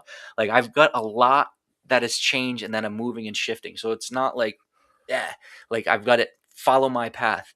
But what I know what not to do. And I think that's probably maybe more important than what I can share with people is not necessarily, yeah, go to Monroe or do a darkness retreat or do IFS with 5-MeO, or NN-DMT is really going to fix you. It's just, what isn't working, where you're fucking up, the aspects of your psyche that need healing, and only that. And for some people, a blast of shrooms or a DMT session is what's needed to stop lying to yourself. Yeah. And with when you think about how you are today, when you mentioned in debt, working for $25 an hour, versus owning 15 homes, making $1,000 a day, there's a distinct and extreme spiritual difference between those two people. And I think you've shared on many podcasts and here on this show how incredibly unhappy you were with yourself and your life during that time where you had all these things versus now, right? Yes, and thank you for bringing that up, because I do want to make a point. Alcohol is not the problem. Financial success is not the problem. Owning multiple things is not the problem. And if anything, I am now like, I want to get some financial security back, not because I want more stuff and more things, but because I want to be able to share it. And like we said before recording, I'm starting a nonprofit. My plan is to have scholarship money to help people kind of go through all of this. But it it was my relationship to those things. It was my relationship to money. It was the status that I thought I had. Like, I would walk into the gym and be like, I make more money than him. I make more money than him. My dick's bigger than him. Like, literally this weird, like, fucking, everything. It was a competition, until everything got swept away. And that, smirk got smacked off my face, where it's like, now what, buddy? Now you're at the low end of everything. And so I guess that's really the message, is that on paper I had everything. I had the beautiful house, the beautiful women, the cars, the vacations, the massive income, but I was internally miserable, and I was sweeping things under the rug, and I was quite frankly lying to myself, and it all blew up. And I guess that's really the message ultimately, is everybody's going to go through shit, and it's not avoid your dark night of the soul, or try to live a life that's without challenge. It's just, in my case, I hurt a lot of people. I brought down a lot of people with me. I ruined lives. I had a lot of beautiful people in my life get hurt because of my stupidity, ignorance, and darkness. And I'm now really make the rest of my life, I'm going to make up for it. And that that if you're doing that, and again, only that, fucking stop.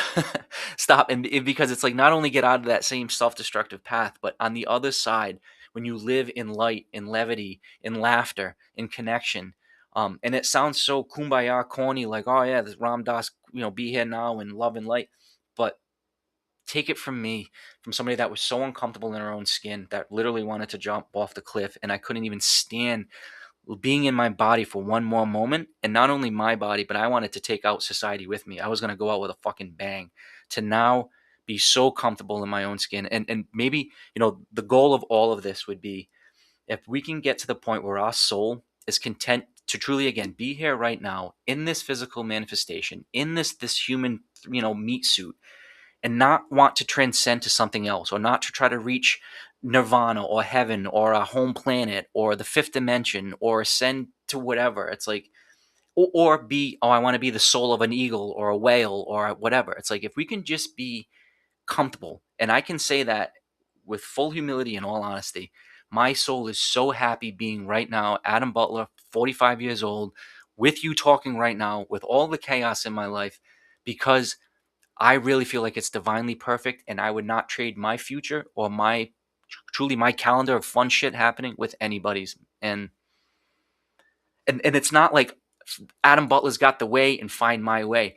When I talk to my inner circle now that I've crafted and refined very specifically, they all have that same passion for life. And maybe it's their grandmother and they're just going to give everything to being the best grandmother. Or maybe it's somebody who's a new dad. Or maybe it's a guy who's 80 and he's retired, and I was like, oh, I'm just going to spend the rest of my life spreading wealth. Or like, it's just, well, my niece, she's 20 something years old. She's already found her spark and passion, and you see it.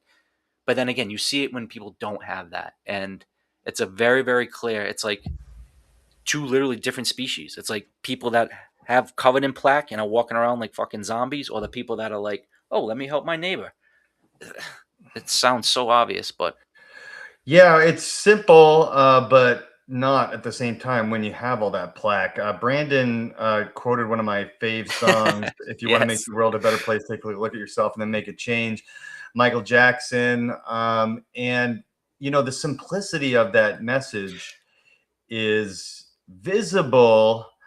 It's not always visible, is what I'm saying. The simplicity of that message. It doesn't, you don't, it sounds so easy, but it's easier said than done. You do have to do the work, and sometimes you need a tool that helps you look in that mirror, whether it's therapy or psychedelics or whatever, or both at the same time. But shout out Michael Jackson. Fucking love that song. Can I stop plugging my new book? But it was written. No, please. Right. No. So this book right here, I'm so fucking proud of this book. So it's written in my style, my kind of. Put it up again. Put it up again. So you were flipped. Butler's Psychedelic Integration Field Guide. But I mention that because, the chapter titles, I think, are all kind of, they all try to hit. But there's one in here about be authentic, stay weird, and shine your unique light. In addition to all, a bunch of other ones about meditation and prayer.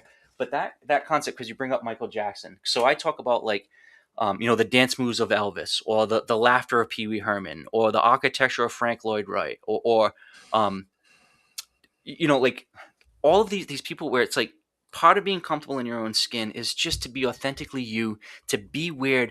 Like, you can only be the best you. You can't be the second best Taylor Swift or the second best whatever, Joe Rogan as a podcaster, or I'm not trying to be the next whatever. Like, I just be your unique self.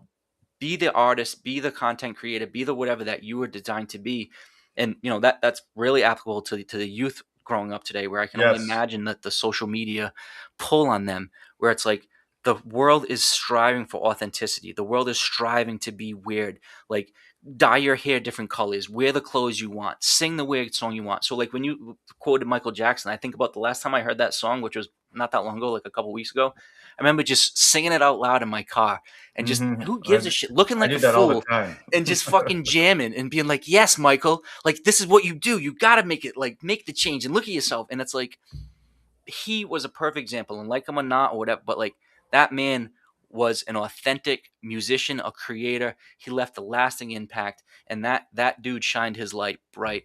And yeah, like, but now, don't try to be the next Michael Jackson. You will never be. You will fail miserably.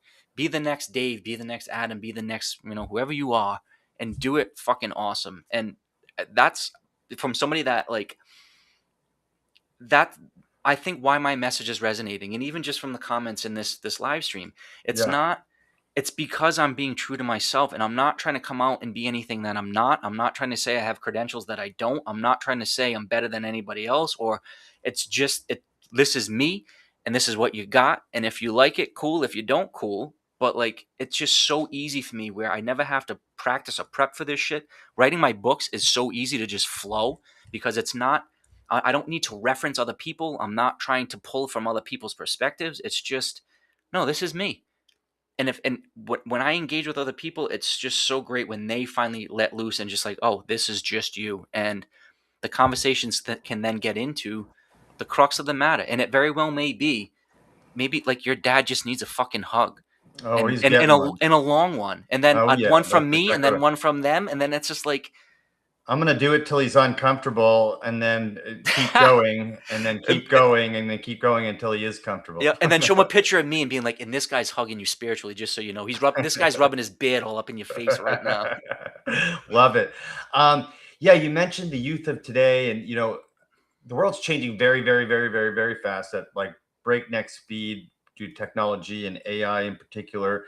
I kind of say, I kind of see a world coming soon where there's going to be not a lot of jobs available, and it might be kind of uncomfortable at first, but I do think it's also going to give this next generation of people a lot more space to be their authentic self. The amount of people creating online right now, or like learning music on their own because you could just pull up a YouTube video and learn how to play the guitar and things like that, is just compounding exponentially. So I look forward to that. I also just wanted to comment, to take it back to psychedelics quick. We talked about Michael Jackson, and we've all had that experience. And sometimes you can hear the exact same song and it doesn't hit you, but when you get hit by a song, you feel the vibration, and woo or not, we're vibrational beings. And in the psychedelic space, in some of the psychedelic spaces that you've been in, have you literally been able to see the vibration of the universe, like as a tangible thing, not something that necessarily just interacts with your body when you're like in this like Oh, regular space? how can I begin to describe the ineffable? Yeah. So yes, yes, yes, yes, yes, yes, yes, yes, yes, and yes, and then yes, yes, yes. Like, so you become everything. So not only the five senses that you normally have get dialed up when you think the max is 10, but those get dialed up to whatever, 1,000,000, 1,000. But then again, you have all these other sensory things or inputs that come to you. And some of them may have names, whether they're telepathy or telekinesis or, but yeah, I don't know. I got lost. I was reading that question on the bottom. Where were we going with it? Being in the vibrational space of the Oh universe. yeah. So that that is the big take home message, I think, from, and psychedelics can do it, but so can some of these other modalities, is just that we are so sensitive and we have so much more information that we can take in. And like Rick Strassman, so he's the one that wrote The Spirit Molecule. He's kind of like, really, if somebody's looking into get into DMT, he would be somebody that I would probably start with. But a lot of his volunteers, when they did that study in the 90s, they would come out and say it was, and you hear this all the time, that it's more real than real, that the experience seems like more real than real, and that's more real than this waking state. How I attribute that, or how I kind of agree with it, is that in a normal 7-minute period in our normal walking state, say I take in 100 data points. If I'm in that DMT space, I'm taking in thousands and thousands of data points, including the original 100, but then so many additional. So it's like you can't forget how hypersensitive you are. So, and you talked about music. Um, so when I first got, and I've never played an instrument, I've never, like, I don't know how to read music, but, and this actually happened from Monroe Institute. Again, because I drove to Monroe Institute and I'm listening, and I'm typically tapping, say, the bass beat, or maybe the bass drum on your steering wheel with, one or two fingers, and you're just kind of going. When I left there, I was all 10 fingers were like playing a different beat and a different rhythm and a different, so you're able to just pick up like, and that's a practical example. So the same song you've listened to 100 times, now you're able to pull out all the different frequencies, all the different beats, all of the instruments, but then also hear how they're all hitting and tagging. But that same thing when you're walking through the woods. So now you're hearing every bird, every leaf being blown by the wind, every insect, every fucking creak of the branch, every. But then again, it can be a blessing and a curse where that type of hypersensitivity stays with you through everything. But that's why, like, and I have this beautiful sensual writing in this book about making a cup of coffee, and I go into it for like 2 pages, and it's like this soft porn about like me, like this erotic sensual interaction with this, brunette fluids of coffee. And I say that as kind of like a joking thing, because when you're that hypersensitive, everything is fucking awesome. So like a fresh cup of coffee, you're feeling the warmth, you're smelling it, you're tasting it, the sensations are going down your throat. So let alone making love, let alone whatever, like expressing yourself creatively, artistically. Like, it's just everything that's great being a human becomes amplified times a million once you realize how great it is to be a human, and once you get all that crap away. And so yeah, like, I used to love music, but now I love it even more. I used to love cooking in all different tastes, and my palate used to be, I thought, really refined, where now it's like, I don't know, you can pick out the different types of vanilla, let alone just vanilla. You're like, this is Madagascar from the island of, like, like, you get that refined with everything, and that it doesn't leave you, you know, and Sounds that's awesome. it is. It really is. I've been microdosing lately. I go through bouts where I microdose mushrooms. Not a lot, just like anywhere between like 0.2 and 0.5 grams, maybe like 3 to 4 days a week. And do you microdose? And what are your thoughts on the sort of healing and benefits of microdosing psilocybin? So I'm more of a macro dose than a micro dose, because I like exploring the psychedelic realms. I like feeling the increased sensitivity and vibrations. I love psychedelics, and I love being in that space. There's nothing scary about it. So I like macro. That being said, what got me into into psychedelics in the first place was that my understanding is that it does allow for neuroplasticity and neurogenesis, and for all of these things in your brain to actually unlock and to be able to have new connections. And my understanding is with microdosing, you're getting all of those physiological benefits, but without some of the psychedelic experiences. And with microdosing, I think you're able to do that over time without having to check out of work or being a family man or anything like that. So um, if you're trying to get benefits from microdosing shrooms as opposed to some of other medications, I think it really is something that is beneficial. And then, if I could too, I think what I learned, not what I learned, but something that got really grained in pretty heavily over the last 2 retreats was me again saying that I'm a macro guy. Not only macro, but if I could, I want to do 3x, 5x, 10x, like fucking throw me in, and I want to go fully in, which is cool, and there's a time and a place for that. But what I've really been able to appreciate is the different levels and layers. So when we were exploring 5-MeO as well as NN-DMT, we have different strengths of vape pens. So it's not all the time let's do a blast off, or every time you have to talk to aliens and entities, or every time it's do the Terrence McKenna, take 4 hits and then try to take a fifth or a sixth. There's a lot of benefit to taking a half a hit, a tenth of a hit, a 2-second draw and a 2-second hit. If it's a Sunday and you're cleaning the house and you just want a little bit of whatever. So and then when I was working my way up to higher doses of 5-MeO, there was such beneficial information at each level and layer, including, yes, that final kind of breakthrough session. But I wouldn't suggest that the breakthrough session had more information or better information. Each one had their own set. I guess it's like watching a movie or reading a book or going to a play. It's not just jump to the end and go full on out.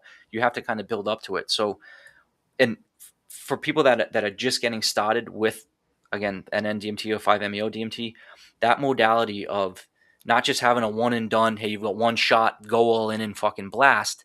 It's No, we can milk this. We can play it. We can spend all day. We can spend several hours. Like, take a hit or two and see how your body feels. And if you want to push it, push it. If you don't, don't. But my experience is that when you let people work their way into it at their own pace, push it if they want to, that's the way to do it. Not just, and if I were to sit with you, or if I were to sit with, a new person, I wouldn't just be like, yeah, here's my 100 strength pen, hit it as hard as you can, go see fucking alien entities. It would be, listen, let's take 2 small hits. We'll have a cup of tea. We'll talk about it, and then we'll do a little bit more. And then by the end of the day, if you really want to go for it, then go for it. But Yeah, you mentioned shout out Bill Schwant. Thanks for joining. Check out the full episode with some good stuff here. You mentioned earlier, it's listening to yourself, and that's right. What I'm doing right now is I haven't felt like a calling to do like a full blast. I'm still sort of exploring the space. But when that calling comes and the setting is right and all that stuff would be good. You mentioned your most recent retreats. And so as we start wrapping up, I know it's probably some long stories here, but you did some long retreats. What define a long retreat, and the set and setting and the purpose of the long retreat? so I've done 3 psychedelic retreats in the last 7 or 8 months, and the first one was, it was me one on one with the facilitators, and that was a 3 day retreat, and that was when I first got exposed to 5-MeO. So the first day that we did medicine was just 5-MeO, and I got very very comfortable with it. Again, with that modality of starting off slow with a smaller dose, and then that was like a 2 hour dance by the time I finally went to the full whiteout phase with the 5-MeO. And then the next day was when I did the 5-MeO, LSD, shrooms, and MDMA. That was last December. That was a beautiful experience. I got really deep, but that was just me and the facilitators. And then a couple months ago, I did 2 back-to-back retreats where one was another 3 day with 6 people, and the other one was like 6 days with like 7 people. And those two, I think, not necessarily just to combine them, they were 2 very different retreats. But the take home from that was that everybody experiences psychedelics in their own unique way, that there isn't a proper or set dosage, that there isn't, that everybody's kind of body metabolizes it in their own way, and that as much as the medicine is powerful, I think that the takeaway from it, and the kind of like when everybody was saying their goodbyes, it wasn't, wow, hey, remember that great blast off with 5-MeO, or hey, do you remember that alien entity that you had? It was, this is such a break from normal society where we can have honest, authentic conversations, where we can talk about sex, we can talk about money, we can talk about rape, we can talk about abuse, we can talk about death, we can talk about killing, we can talk about everything. Like, we can talk about the most raw, and you're not worrying about being judged, you're not worried about whatever. And that part of the retreat was probably, as beneficial or as rewarding as some of the actual plant medicines. But another kind of one of the take home was that typically when you get brought to this space, it's because you've tried every other modality and it just doesn't work. So you've tried the medications, you've tried the retreats, you've tried the therapy, you're on your whatever second or third divorce. You're like, something needs to click and change. And for a lot of people that are coming to psychedelics, it's just they've tried everything else and it didn't work. And it's not just like, and I wouldn't just haphazardly be like, oh well, then try shrooms, maybe it'll work. You really have to approach it with the respect and reverence, and understand that these are very very powerful molecules. But some people need very very powerful molecules to snap them out of their life. Like in my case, I was on a self-destructive path where status quo was going to hurt me or hurt other people, and I thought I needed to take myself out. Where that's not the answer. And people need to know that they're not alone, that there are ways to help this, whether it be psychedelics or not. But the answer, again, and I'd love to end it on this, it all has to do with self-knowledge and self-love, to know that you're worthy of taking the time for yourself. And it could just be yoga, it could just be a walk in the woods. As much as I said that I'm not drinking alcohol anymore, I know that there are people, it could be a Sunday morning fishing with a 6-pack of beer. You're out in the middle of the woods by yourself. You're fishing. Like, that could be someone's moment that they need. A 6-pack of beer fishing on a Sunday. It doesn't have to be a profound darkness retreat, but just to know that You need to take some time for yourself, and not only from the negative crap, but I think for some people it's so easy to be like, well, I'm a great mom and dad. That's what. So after work, I've got to take the kids to baseball, to basketball, to dance, to do all this shit, and then on the weekends I got to do this and this and this. It's like, well, or I'm working 70 hours a week. Look, like, and that's what I was doing. Look, I'm making 200 grand a year. I'm working look how great I am. It's like, yeah, well, at the detriment of yourself. And for us to be the best mom, dad, employee, employer, whatever it may be, we have to be able to take a step back and recharge. And in our society, it's so easy to just be run full steam ahead, do more what you can, try to consolidate everything, save time, and it's rush, rush, rush, rush, rush. And it's like, no, take a minute, take a walk. And even now, like, so my life, and again, it's got pros and cons. I'm not married. I don't have any kids. I don't own any companies. I don't own any businesses. And now all I do is randomly travel. I wander, and almost like every state I have people that will welcome me into their home, and I get to stay for free, eat for free. And now all I do is just travel and fucking hang out and do cool shit. And it's like, that is a way better life than what I used to have. Now, again, I don't have all the stuff I have on paper, but I have my sense of self. I wake up every morning happy. I'm not depressed, and I'm in the best health physically, mentally, spiritually that I've ever been. And that's accessible to everybody. And it's going to look different for everybody, but it's taking the time to know, hey, this is worth exploring. Adam, Adam, I feel like you just gave me a 2-hour and 10-minute hug. That's And awesome. Thank you. I feel like you did the same for a lot of people in the chat. And just want to say thank you for that. Every time we talk, I see your growth, and I see your message and your you know, Can I wanting to tell you help what it is? people. Yeah, what's the message? Because you Because really want to help people. it is, and this happened at the last retreat. So this was just a couple months ago, and this is a shift that I had to realize, was that for a while now it was, all right, I'm in a transition. I used to make a lot of money and now I don't. Or I used to be this and now I'm an author and I do a lot of podcasts. Like, maybe I'll be a content creator. Like, what is my path? What do I need to do? How do I, like, what is my next step? And can I actually say that I'm a healer, or that I'm helping people, or that I'm saving lives? And this last retreat, the interactions that I had with the people that I was with, the feedback that I got, when I come back and my emails are just full of people like writing me messages and letters, I finally now am not fighting it, and I'm comfortable saying my purpose in my job and my career is to help save lives, is to help people that have suicidal ideation not have it anymore, and to just whatever it takes to turn self-knowledge into self-love. And I'm finally comfortable saying that is what I'm going to do. And I am saving lives, and I have saved lives, and I am spreading light, and I am lighting inner flames together. And it took me a little bit of time to be comfortable and humble enough to say that. But now I have the receipts, and this is where I finally leaning into, like, I can show you emails and phone calls, and I could call 10 people right now to say, hey, and not to say, hey, how did I help you save your life? But it's true. It's like, no, how did I remove the plaque, or how did I help you see something now that you can carry on to the next? And I finally realized where I was always able to say, I was a great straight A student. I was the best home inspector. I was the best marble and granite salesman. I'm the best wood carver. I'm a really good author. But now I can say with full humility, I'm really good at helping people see their own inner light. And I'm really good at holding that reflective mirror up to let people know how beautiful and fucking wonderful they are. And I'm finally comfortable saying that that is my role. How that translates and what that means, I have no idea. But fuck it. I'm good at that. And that's what I'm going to lean into. Love it. These books you can get these books for free. Adam will send them to you PDF. But if you want to, support Adam's mission, go to Amazon and check out his books. Jim ordered both or two of them. I don't know which ones he ordered. And you. Jim really wants to get in touch with you. I've put his email into the private chat if you can see it. And I also, Jim, for one last go, it's already up. Here's in the bottom left corner there, books by Adam Butler at gmail.com. Anyone listening can email Adam, correct, and ask him any questions, and he'd be happy to help.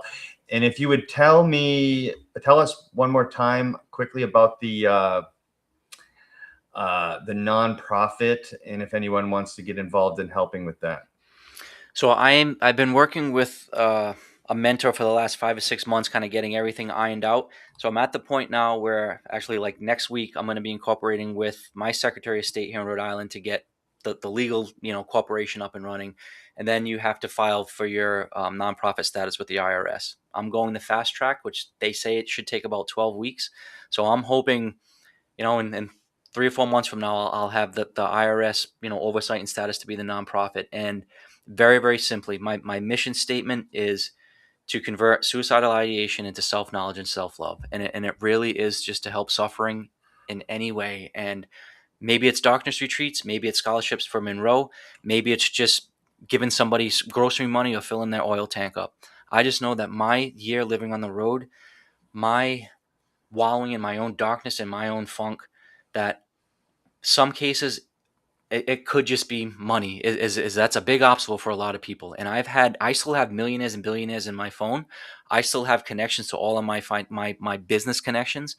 I have the audacity and I guess maybe the balls to go into, MIT, Harvard, Columbia University, all these top things, and talk to the C-suite level people and to give them an opportunity to invest in a company or excuse me, in a nonprofit that is going to be 100% transparent. And the entire thing is just to help people see their own inner light, and however that manifests. But I truly think that, and again, this is with full humility, I've been able to be very successful in everything that I've ever done. If I can be very successful running a nonprofit, I know that I'm going to be able to help a lot of people. So the name is the LIFT Foundation. Again, LIFT, standing for Lighting Inner Flames Together. I should have the actual entity name incorporated in Rhode Island like this week. And then, yeah, stay tuned. I am getting a website going. It's going to be www.alchemistatears.com. That should be up in a week. That's going to have a way to channel all of this type of stuff. But yeah, I'm going all in. And every synchronistic sign that the universe is giving me is saying, yes, keep doing this, and the universe will provide. I absolutely love it, man. You're one of my favorite people to talk to.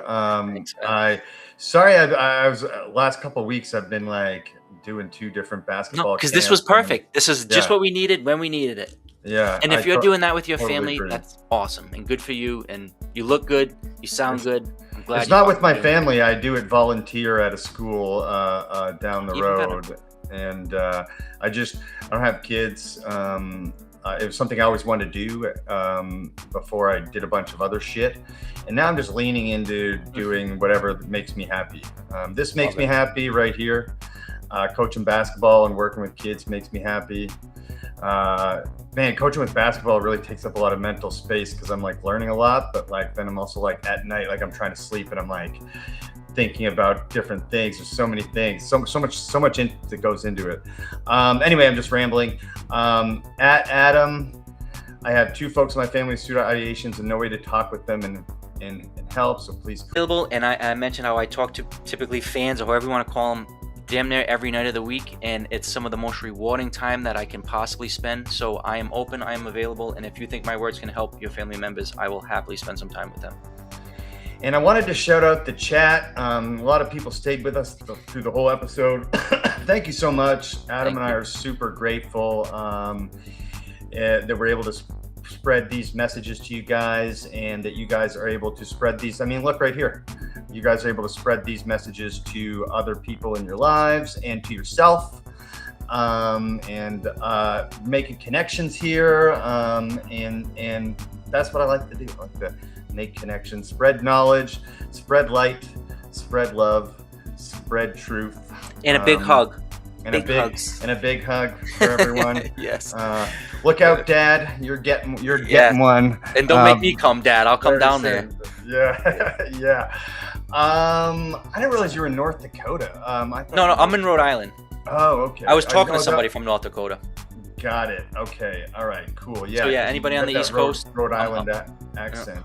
And if you're ever down this place, you got a spare room to stay in and food on the table, and I know it's the same for me, so I appreciate it. And hey, this was a good one. It's always a good one when Adam Butler joins the Multiverse. Check out his books on Google or on Amazon. Email him, Adam Butler's books Books by Adam Butler. Books by Adam Butler at gmail.com. And Adam, Love you, brother. another good Thank one. you. Another good one.